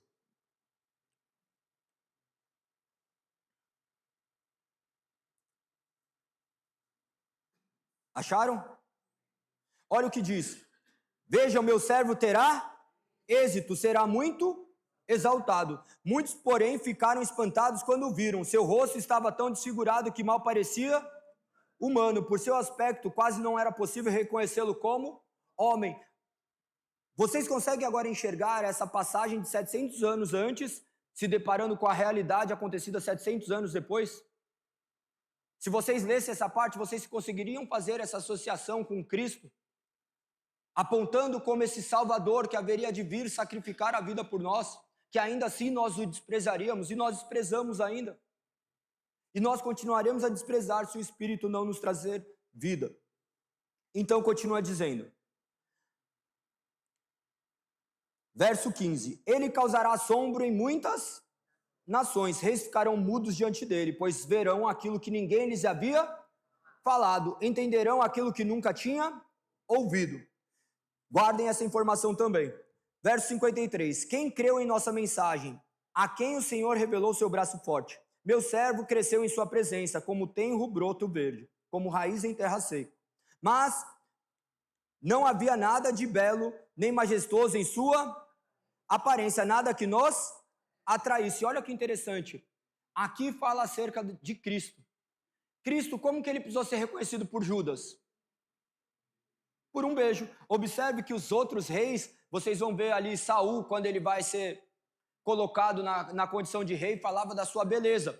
O filho de Davi, Absalão, também falava que ele era belo, que os seus cabelos pesavam não sei quantos quilos. Então, sempre exaltava a beleza, mas aquele que havia vindo como rei não tinha beleza que nos atraísse. E nós não enxergamos beleza em Cristo, até que nosso coração desperte para essa realidade. Então, continua dizendo, verso 3, foi desprezado e rejeitado, homem de dores, que conhece o sofrimento mais profundo. Demos as costas para ele e desviamos o olhar. Ele foi desprezado e não nos importamos. Apesar disso, foram as nossas enfermidades que ele tomou sobre si, e foram as nossas doenças que pesaram sobre ele. Isso é para a gente compreender que tudo que ele estava passando era justamente sobre nós. Não era decorrente meramente de sofrimento inerente a ele. Cada dor que ele estava sofrendo, eram as dores que nós deveríamos sofrer. Enxergar esse desprezo dele como nós o desprezando e ele suportando ainda este peso. Os pecados que você irá cometer amanhã já foi carregado na cruz de Cristo. Isso não te dá direito de viver uma vida em pecado, mas de você reconhecê-lo como aquele que sofreu suas dores. Continua indo. Adiante. Verso 4, a segunda parte. Pensamos que seu sofrimento era castigo de Deus, castigo por sua culpa. Mas ele foi ferido por causa de nossa rebeldia, esmagada por causa de nossos pecados. Sofreu o castigo para que fôssemos restaurados. Recebeu açoite para que fôssemos curados. Verso 6. Todos nós nos desviamos como ovelhas, deixamos os caminhos de Deus para seguir os nossos caminhos. E, no entanto, o Senhor fez cair sobre ele os pecados de todos nós. Ele foi oprimido e humilhado, mas não disse uma só palavra. Foi levado como cordeiro para o matadouro, como ovelha muda diante dos tosqueadores. Não abriu a boca. Condenado injustamente, não foi levado embora. Ou foi levado embora. Ninguém se importou dele morrer sem deixar descendentes. Diz ele foi ferido mortalmente por causa da rebeldia do meu povo. Não havia cometido nenhuma injustiça, jamais havia enganado alguém. Ainda assim foi sepultado como criminoso e colocado no túmulo de um homem rico. Verso 10 em diante. Fazia parte do plano do Senhor esmagá-lo e causar-lhe dor. Quando, porém, sua vida for entregue como oferta pelo pecado, ele terá muitos descendentes, terá vida longa, e o plano do Senhor prosperará em suas mãos. Quando ele vir tudo que resultar de sua angústia, ficará satisfeito. E por causa de tudo que meu servo justo passou, ele fará que muitos sejam considerados justos, pois levará sobre si o pecado deles. Eu lhes darei as honras de um soldado vitorioso, pois ele se expôs à morte, foi contado entre os rebeldes, levou sobre si a culpa de muitos e intercedeu pelos pecadores. Até aqui. Agora abram lá no texto do qual nós continuaremos a exposição.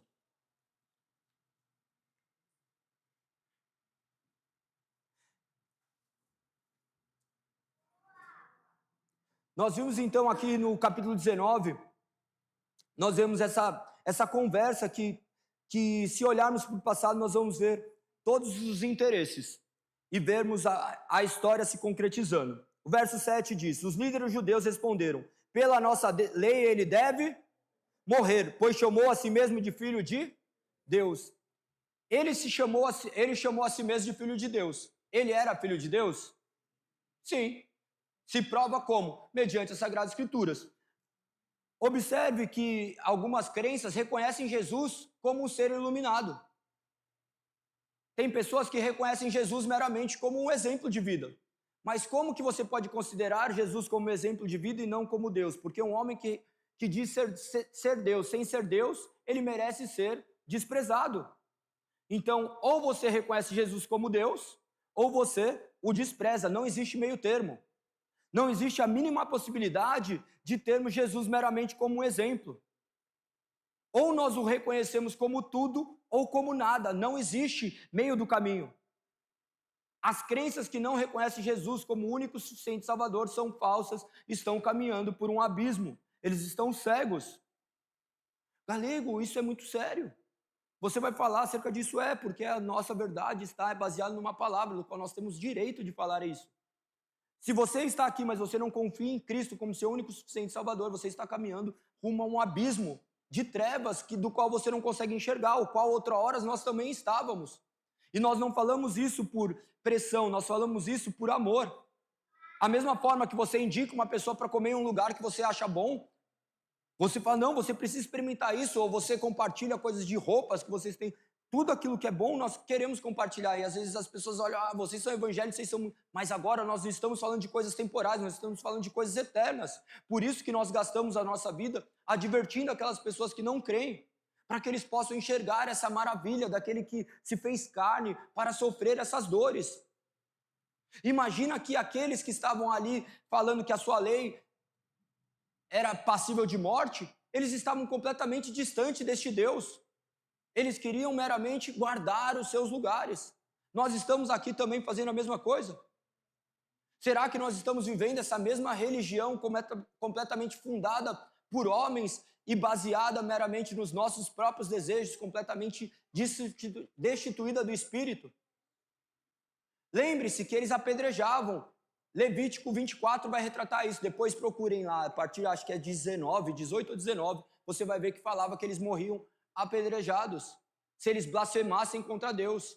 E eles estavam blasfemando, então eles tinham o direito de ser apedrejados pelo próprio Deus, mas Deus teve misericórdia, entrega seu filho para morrer, ser moído na cruz do Calvário, para que eles também pudessem ser resgatados. Muitos daqueles que estavam ali posteriormente foram resgatados e transformados pelo poder do Espírito. Não porque eles tiveram uma iluminação espiritual, mas porque o Espírito, sim, penetrou o seu ser e fez eles enxergar o que eles não enxergavam. Então, depois desses líderes judeus dizerem isso, no verso 8 diz: quando Pilatos ouviu isso, ficou ainda mais amedrontado. Por quê? Essa questão do medo de Pilatos é bem interessante. Pilatos estava com medo do quê? De tudo que eu falei, vocês acham que o medo de Pilatos era do quê? Do quê?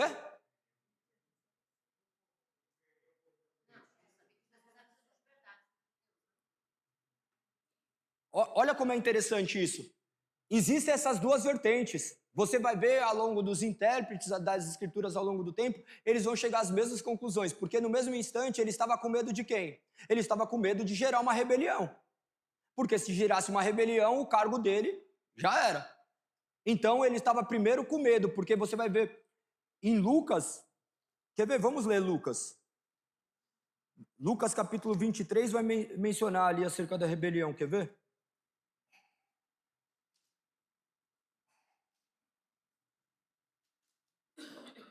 Coloca no capítulo 23, eu vou achar aqui onde está.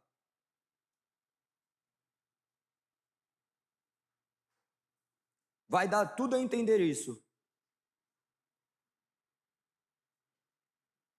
Acharam? Olha ali a partir do verso 21.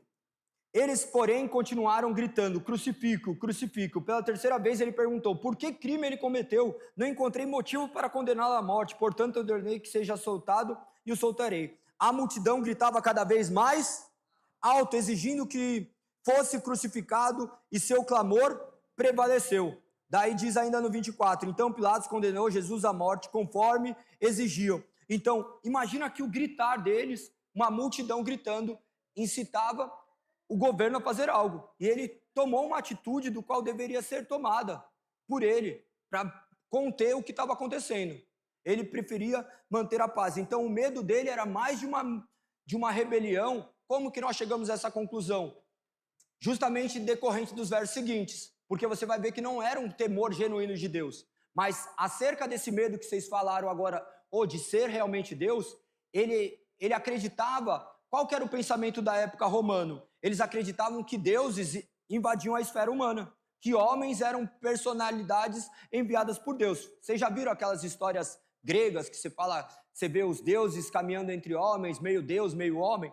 Então, ele também era impactado por aquilo. E ele fala assim, mas e se for? Mas isso não gerou temor no coração dele, a ponto dele se curvar. Mas mostra que o homem tem a religião dentro dele. Não existe nenhuma comunidade que não tenha nenhuma religião. Se você reunir o homem, naturalmente ele vai começar a cultuar alguma coisa. Ele vai começar naturalmente criar suas próprias formas de crença. Pode ver, o homem vive em comunidade. Tudo que você vai ver em grupos é comunidade. Tem a comunidade que joga futebol, que joga vôlei, a comunidade do crossfit, do karatê, do judô, de esportes, a que gosta de crochê. Você sempre vai se aproximando daquilo e você cria um ritual dentro disso. Então o homem, ao longo da história, foi tido como um ser religioso, que busca essa união com o místico. E isso é muito interessante porque o homem, além dessa questão que transcende, ele fica com medo do desconhecido, conforme eu mencionei há tempo atrás. Ele começa a pensar, mas o que é a morte? O único que pensa acerca da morte somos nós. Seu cachorro está lá na sua casa tranquilo, ainda que ele esteja sem comida, você não vê ele agonizando, fala assim, eu vou morrer. Não, ele não sabe. Mas só de falar da morte, você já fica pensando, mas será que minha mãe vai morrer? Meu pai, meu tio, meu irmão, meu papagaio? Você já começa.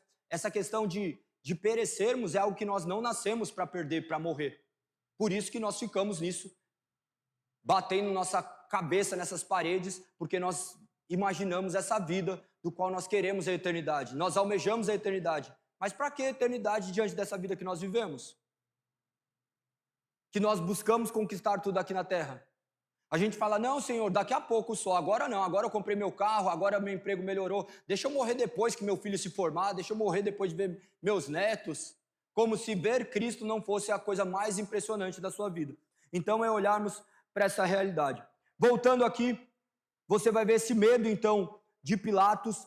No verso 9 diz, levou Jesus de volta para dentro do palácio e lhe perguntou, de onde você vem? Mais uma vez, lembre que ele tinha falado já da onde ele vinha, ele já tinha sido interrogado. Jesus, porém, não responde. Lembre-se de Isaías falando como um cordeiro mudo. Então, as suas palavras eram bem pontuais. Diz, de onde você vem? Jesus, porém, não respondeu. Verso 10. Por que você se nega a falar comigo? Perguntou Pilatos. Não sabe que tem autoridade para soltá-lo ou crucificá-lo?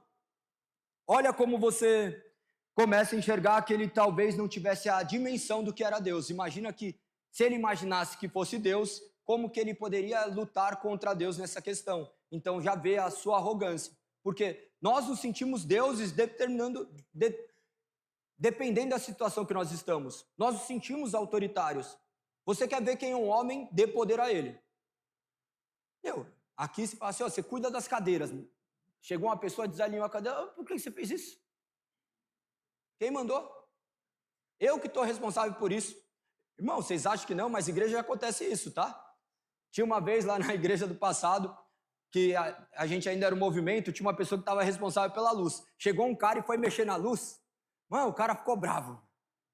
Mas o outro foi mexer na luz, ele queria ajudar. Por quê? Ser humano. Como lidar com isso? Só o Espírito. Mas essa é a realidade. Então, Pilatos aqui estava sobrepondo, se imaginando Deus. Já ouviram aquela história que juiz se acha Deus? Quem é advogado, a gente costuma falar muito que juiz se acha Deus e que advogado se acha Deus de Deus também. Então, no final das contas, todo mundo se acha um pouco Deus. Todo mundo acha que tem controle de todas as coisas. E Deus vem justamente para mostrar que quem está no controle é Ele. Humilhar os nossos instintos, humilhar os nossos pensamentos, nos direcionar para uma vida de humildade.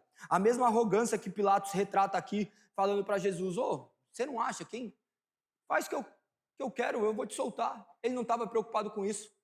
E será que nós temos vivido de uma maneira do qual nós temos nos julgado ser deuses também, de todas as situações, imaginando que nós podemos subjugar pessoas, subjugar situações, imaginando que nós somos maiorais? Pense que nossa vida, irmão, não vale nada.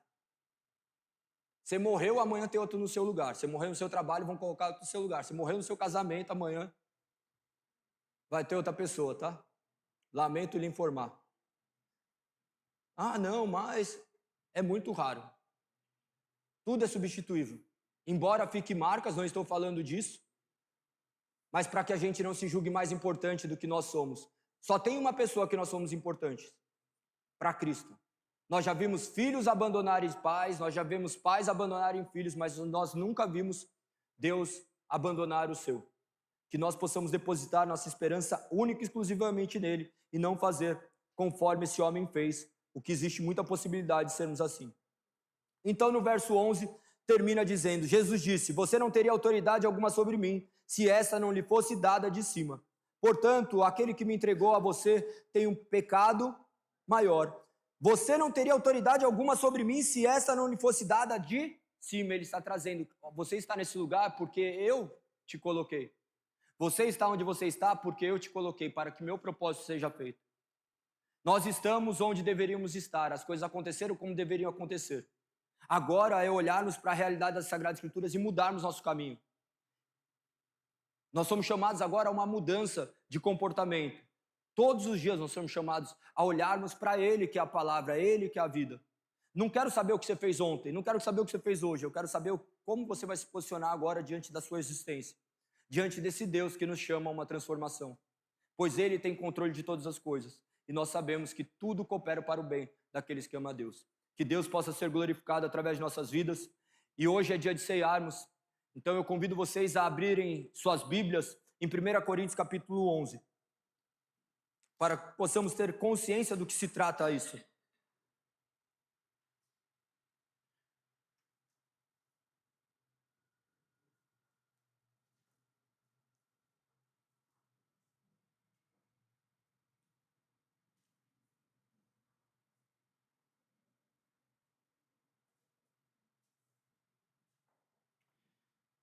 A partir do verso 17, tá? Do capítulo 11.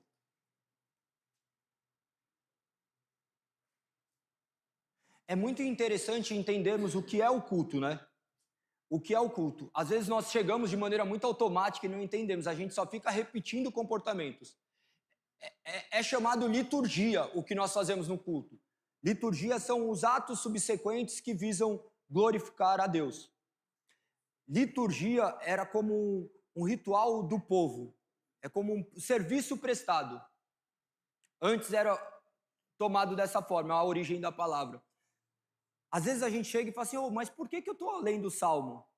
E eu não entendi ainda o porquê. Nós abrimos o culto não orando, mas nós abrimos o culto lendo a palavra, porque a palavra de Deus que nos coloca em pé, a palavra de Deus que nos move. E quando nós lemos a palavra, nós respondemos em adoração. Nós oramos agradecendo por Ele deixar a palavra, depois nós entoamos louvores, agradecendo por tudo aquilo que Ele fez, confessando nossos pecados e agradecendo pelo resgate que foi feito. E depois nós vamos para a palavra. E quando é a palavra, quando nós estamos lendo a palavra, Deus está falando aos nossos corações. Não é um lugar que vocês estão apenas ouvindo uma palavra. Essa palavra está penetrando seu ser e você conversa com Deus mediante a sua consciência. Porque por vezes vai tocar em algum assunto e você fala assim: nossa, Deus falou tanto comigo assim. Não é falando de ouvir uma voz. A voz que você está ouvindo é a minha. Se você estiver ouvindo mais alguma, você me fala. Mano. Daí a gente vai ver o que vai fazer. Mas a gente sente coisas quando vai ouvindo essa palavra e fala assim: Deus falou comigo. Como que Ele sabe o que eu estou fazendo? Eu não sei o que você faz.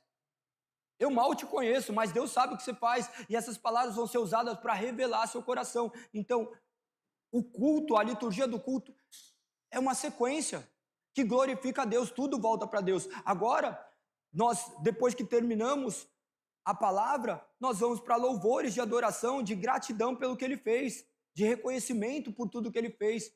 E daí também faz parte da liturgia do culto a ceia. Existem lugares que fazem a ceia constantemente, mas a ceia ser feita de maneira constante tem milhares de empecilhos, mas eu acho que num breve futuro, eu creio que seja o mais viável todos os cultos cearmos, porque todos os cultos nós agradecemos a Deus pelo que Ele fez, a presença de Cristo não de maneira memorial, mas de maneira presencial. Cristo está presente em nosso meio. Se nós estamos aqui é porque Cristo nos uniu. E nós reconhecemos aí sim a memória do que foi feito na cruz do Calvário. E a presença de Cristo, Cristo moído na cruz do Calvário, derramando seu sangue na cruz para que pudéssemos ser resgatados. E por intermédio desse resgate, agora nós podemos nos reunir para repetirmos essa liturgia ao resto do tempo.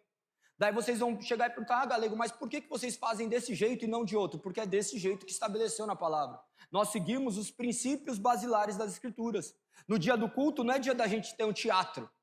Não é, era a exposição da palavra, nós lemos a palavra. Eu os conduzo para que vocês leiam a palavra, para que vocês tenham esse relacionamento íntimo com Deus, para que vocês possam, de fato, prestar um culto a Deus. Prestar um culto não é você vir de maneira vazia e repetitiva meramente, mas você entender o que você faz aqui, qual é a sua função no corpo de Cristo. Vocês vão ver agora que a ceia do Senhor foi instituída por Ele, vocês vão ver ali em João capítulo 6, ele falando já...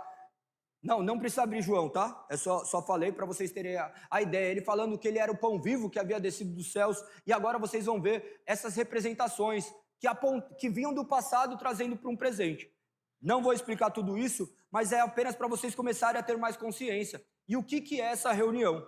Olha ali em 1 Coríntios capítulo 12, vocês já sabem que a igreja de Corinto era uma igreja que estava em formação e era um tanto complexa.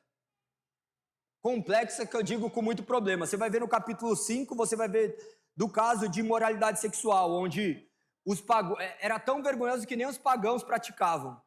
Aqui no capítulo 11 nós vamos ver a ceia, que deveria ser correta, e também já era uma bagunça.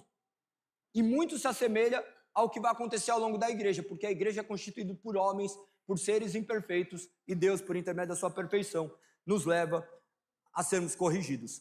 Olha o que diz então no verso 17 de 1 Coríntios capítulo 11. Nas instruções a seguir, porém não posso elogiá-los, pois quando vocês se reúnem, fazem mais mal que... Olha que problema.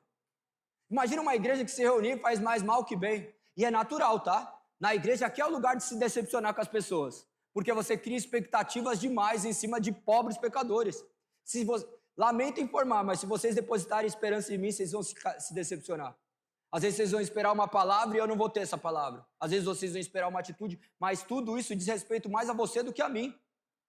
Então nós temos que olhar justamente para isso. Quando fala de se reunir e fazer mais mal do que bem, é natural. Só que o que nós temos que ser sinceros, está acontecendo isso, vamos trocar ideia, igual um relacionamento. O relacionamento é assim, imagina no seu relacionamento, você está com a sua esposa, ela colocou a toalha na cama, você fala assim, tá bom, não vou embora. Faz sentido? Não faz. E quanto mais numa igreja onde nós somos regidos por uma palavra, entendendo quem nós somos. No verso 18 continua a dizer, primeiro ouço que há divisões quanto a vocês, quando vocês se reúnem como igreja, e até certo ponto eu o creio. Suponho que seja necessário haver divisões entre vocês, para que se reconheçam os que são aprovados. Olha que interessante, se tem os aprovados, também tem os desaprovados. Então, você vai olhando e fala assim, esse daqui está dentro, esse daqui está fora. Esse daqui está dentro, esse daqui está fora. Mas é interessante, mas isso nos convida a reflexões, a exames pessoais, porque é muito fácil olhar quem está fora. Mas será que a gente consegue se olhar e falar assim, eu estou fora do padrão? Não do padrão de homem, mas do padrão estabelecido por Deus, do que um homem estabelece, mas do que Deus estabelece. A ceia é um convite ao exame a si mesmo. No verso 20 continua. Quando vocês se reúnem, não estão interessados de fato na ceia do Senhor. O que é a ceia do Senhor? A ceia do Senhor é onde eles se reuniam reconhecendo que Deus havia os resgatado. Será que nós nos reunimos sabendo que Cristo nos resgatou e estamos aqui para glorificar o nome dele, ou nós criamos um ajuntamento de pessoas? Se for um ajuntamento de pessoas que ele separe, porque se não tiver Cristo, naturalmente, mais cedo ou mais tarde, nós vamos se dispersar. Será que nós estamos aqui para glorificar o nome do Senhor? Nós temos que se perguntar isso. Se nós estamos em interesse no corpo de Cristo. Entender que eu vou ter um irmão mais fraco, que eu vou ter que suportar meu irmão, que eu vou ter que aturar coisas que eu não gosto. E é isso. É uma vida praticamente em sociedade. A sociedade de Cristo não é diferente da sociedade secular. Quanto aos erros, a questão é como nós lidamos com os erros, da mesma forma do casamento. No casamento secular, o primeiro movimento ruim, a gente mete o pé. Quando você tem Cristo, você fala assim, não são nossas diferenças que nos separam. Nós sabemos para onde estamos indo e perseveraremos para a glória de Deus. E continua dizendo, então, verso 21, alguns de vocês se apressam em comer a própria refeição, como resultado passam fome, enquanto outros ficam embriagados. Olha que interessante, vocês já vão ver elementos da ceia aqui que nós tínhamos antes, o vinho que tinha teor alcoólico, tá? Vamos ceiar com vinho, vamos ceiar com pão. Poderia fazer isso, só que eu não acho que é o caso, porque nós temos pessoas aqui que eram dependentes químicas. Se vai tomar um golinho dessa parada, irmão, é a mesma coisa um cara que é viciado em pornografia, ele olha o celular, ele não pode nem ter celular, porque hoje está tudo sexualizado. Então, tudo isso tem que ter muito cuidado. Nós temos que adaptar a nossa realidade e ler a Bíblia conforme o nosso tempo, mas não nos esquecendo dos princípios estabelecidos na palavra. E vocês vão ver que é a mesma coisa. Às vezes a gente vai fazer um almoço e fala assim, nossa, eu trouxe só isso daqui e o outro trouxe aquilo. Fala assim, eu sempre trago coisa boa, agora eu vou trazer coisa ruim. Acontece todos esses pensamentos entre nós. Por quê? Somos seres humanos falhos e pecadores. E quando essas vozes vêm, a gente tem que silenciar, falando assim, estamos aqui para doar. Quem tem mais, dá mais. Quem tem menos, traz menos e já era. E a gente vai se conciliando. É a mesma coisa você depositar uma esperança no relacionamento, você cobrar uma coisa que a pessoa não faz. Não vou mais falar de relacionamento, porque fica um cutucando o outro. Vamos seguir. Então, continua dizendo no verso 22. Será que vocês não têm em casa onde comer e beber? Ou querem mesmo envergonhar a igreja de Deus e humilhar os pobres? Que devo dizer? Querem que os elogie? Certamente não os elogiarei por isso. Pois eu lhes transmiti aquilo que recebi do Senhor. Na noite que o Senhor Jesus foi traído, ele tomou o pão, agradeceu, partiu e disse, este é meu corpo que é entregue por vocês, façam isso em memória de mim. Da mesma forma, depois da ceia, tomou o cálice e disse, este cálice é a nova aliança, confirmada com meu sangue. Façam isso em memória de mim, sempre que o beberem. Porque cada vez que vocês comem deste pão e bebem desse cálice, anunciam a morte do Senhor até que ele venha. Então a ceia, nós estamos fazendo o quê? Anunciando a morte do Senhor. Anunciando a morte do Senhor por nós. Reconhecendo que nós somos pecadores, nós somos essas pessoas falhas que nós citamos exemplos. Por vezes esses são mais exemplos meus do que de vocês, porque eu não conheço os tantos assim, mas os poucos que eu conheço também têm as mesmas falhas que eu tive e que vocês vão continuar ainda lutando contra isso. E nós sabemos que Cristo morreu por esses nossos pecados. Nós sabemos que Cristo há de nos transformar naquilo que nós não conseguimos ser sozinhos. E continua dizendo no verso 27, assim quem come do pão ou bebe do cálice do Senhor indignamente é culpado de pecar contra o corpo e o sangue do Senhor.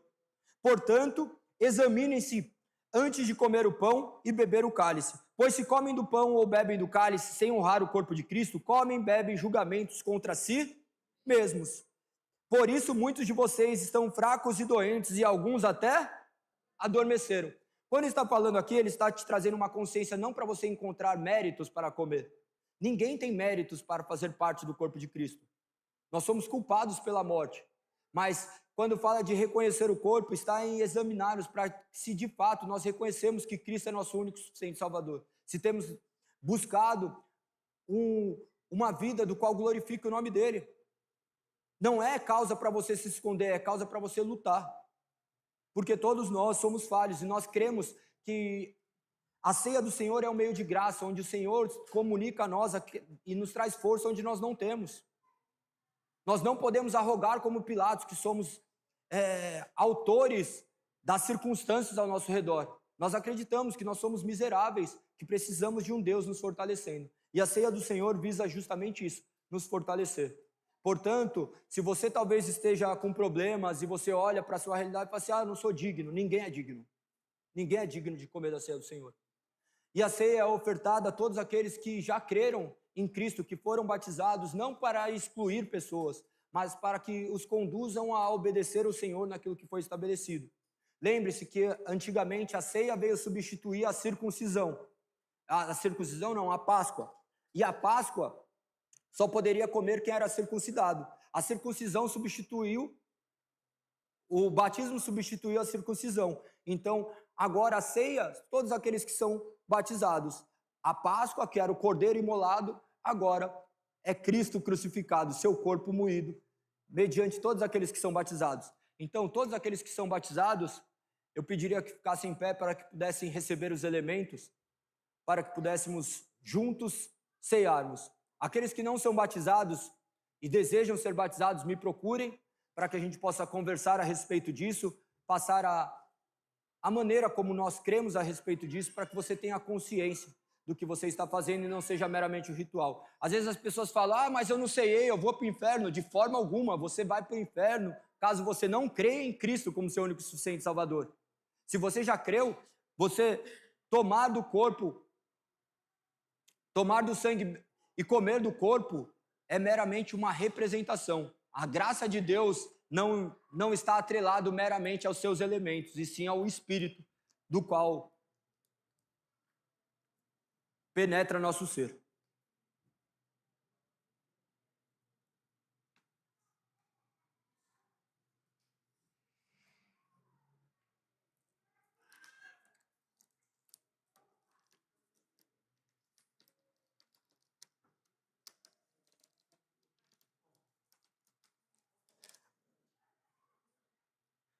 A palavra do Senhor no verso 31 continua, ou melhor, no verso 30 diz, por isso muitos de vocês estão fracos e doentes e alguns até adormeceram. Verso 31, se examinássemos a nós mesmos, não seríamos julgados dessa maneira. Mas quando somos julgados pelo Senhor, estamos sendo disciplinados, para que não sejamos condenados com o mundo. Então, no final das contas, Deus está nos disciplinando. Os acontecimentos das nossas vidas são meras disciplinas de Deus, que visa nos moldar e nos tornar mais parecido com Cristo Jesus. Eu convido vocês a terem um momento de autoexame, de fecharem seus olhos e contemplarem o Senhor, agradecerem por tamanha dádiva, reconhecer as suas falhas e reconhecerem tamanha salvação do qual ocorreu na sua vida. Que você possa pedir perdão pelos seus pecados, que você não vise encontrar razões para ser apto a isso e reconhecer única e exclusivamente esse favor imerecido sobre a sua vida.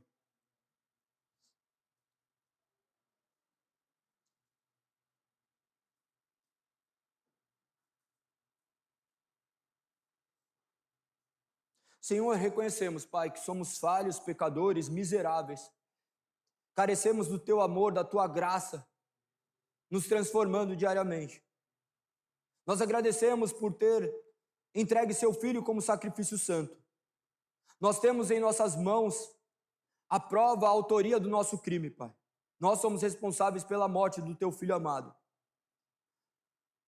Mas nós somos absolvidos justamente por essa morte.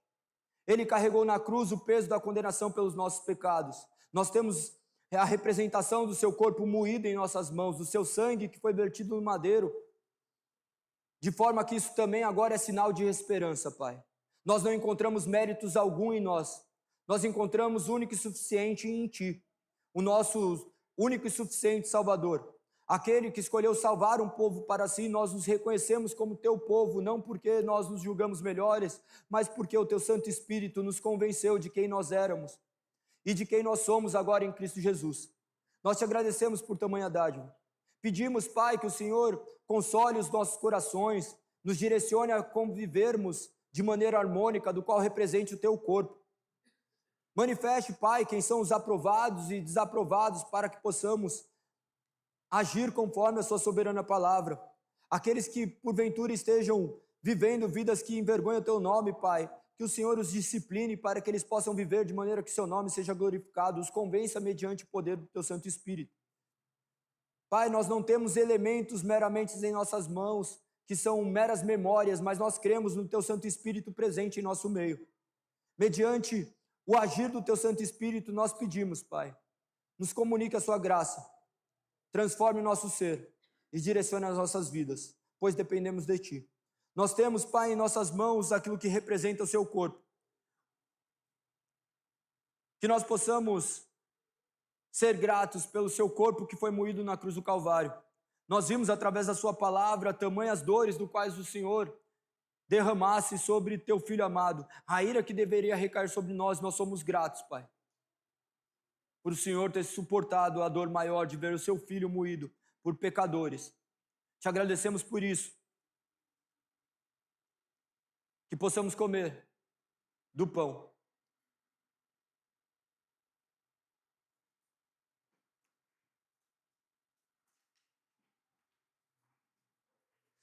Nós sabemos, Pai, que essa nova aliança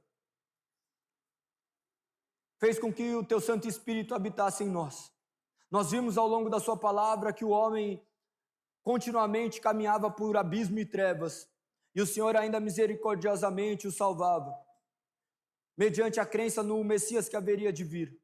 E nós cremos no Messias que veio e derramou o seu sangue na cruz, definitivamente, de uma vez por todas. Não se trata daquilo que nós podemos fazer, mas daquilo que foi feito. O sacrifício, o sangue derramado, o qual nós temos em nossas mãos. Não nos permita, Pai, sermos seres do qual tentemos fazer algo para sermos aprovados, que possamos fazer e manifestarmos que já fomos aprovados e por isso nós conseguimos fazer aquilo que antes nós não conseguíamos.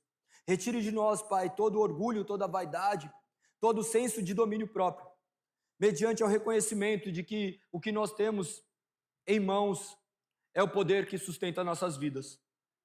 Nós agradecemos pela nova aliança simbolizada pelo Teu sangue, ao qual nós agora bebemos em unidade, Pai.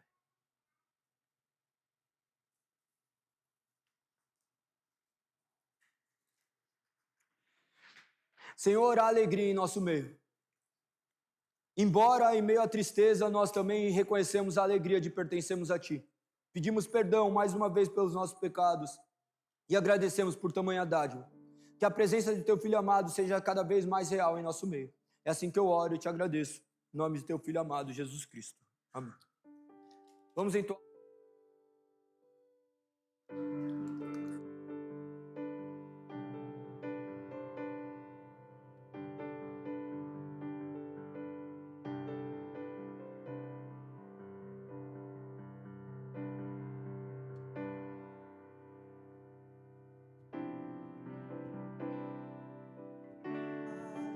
Oh, majestade pra nos atrair, nada havia em sua aparência para o desejarmos.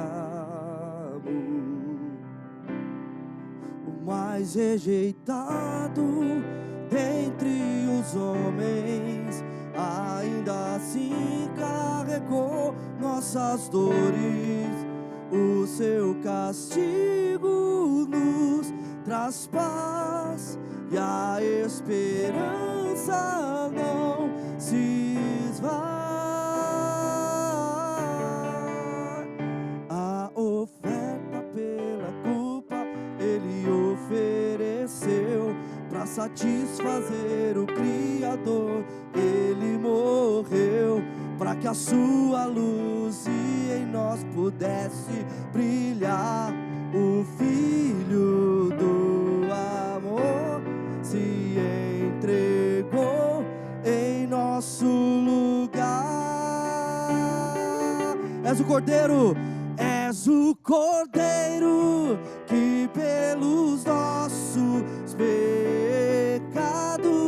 foi esmagado sem dizer uma só palavra. Se entregou ao escravo, derramou sua vida até a morte, provando a ira amarga pra nos dar sua doce graça e nos fazer a oferta pela culpa Ele ofereceu para satisfazer o Criador. Ele morreu para que a sua luz em nós pudesse brilhar. O Filho do amor se entregou em nosso lugar.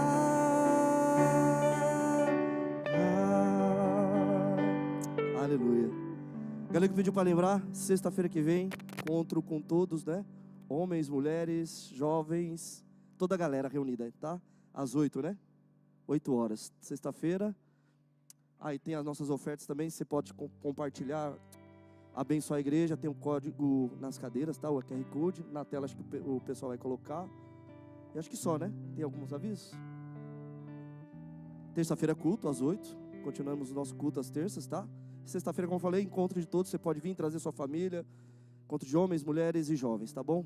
Estamos encerrados, Deus abençoe cada pessoa. Agora para o almoço, amém.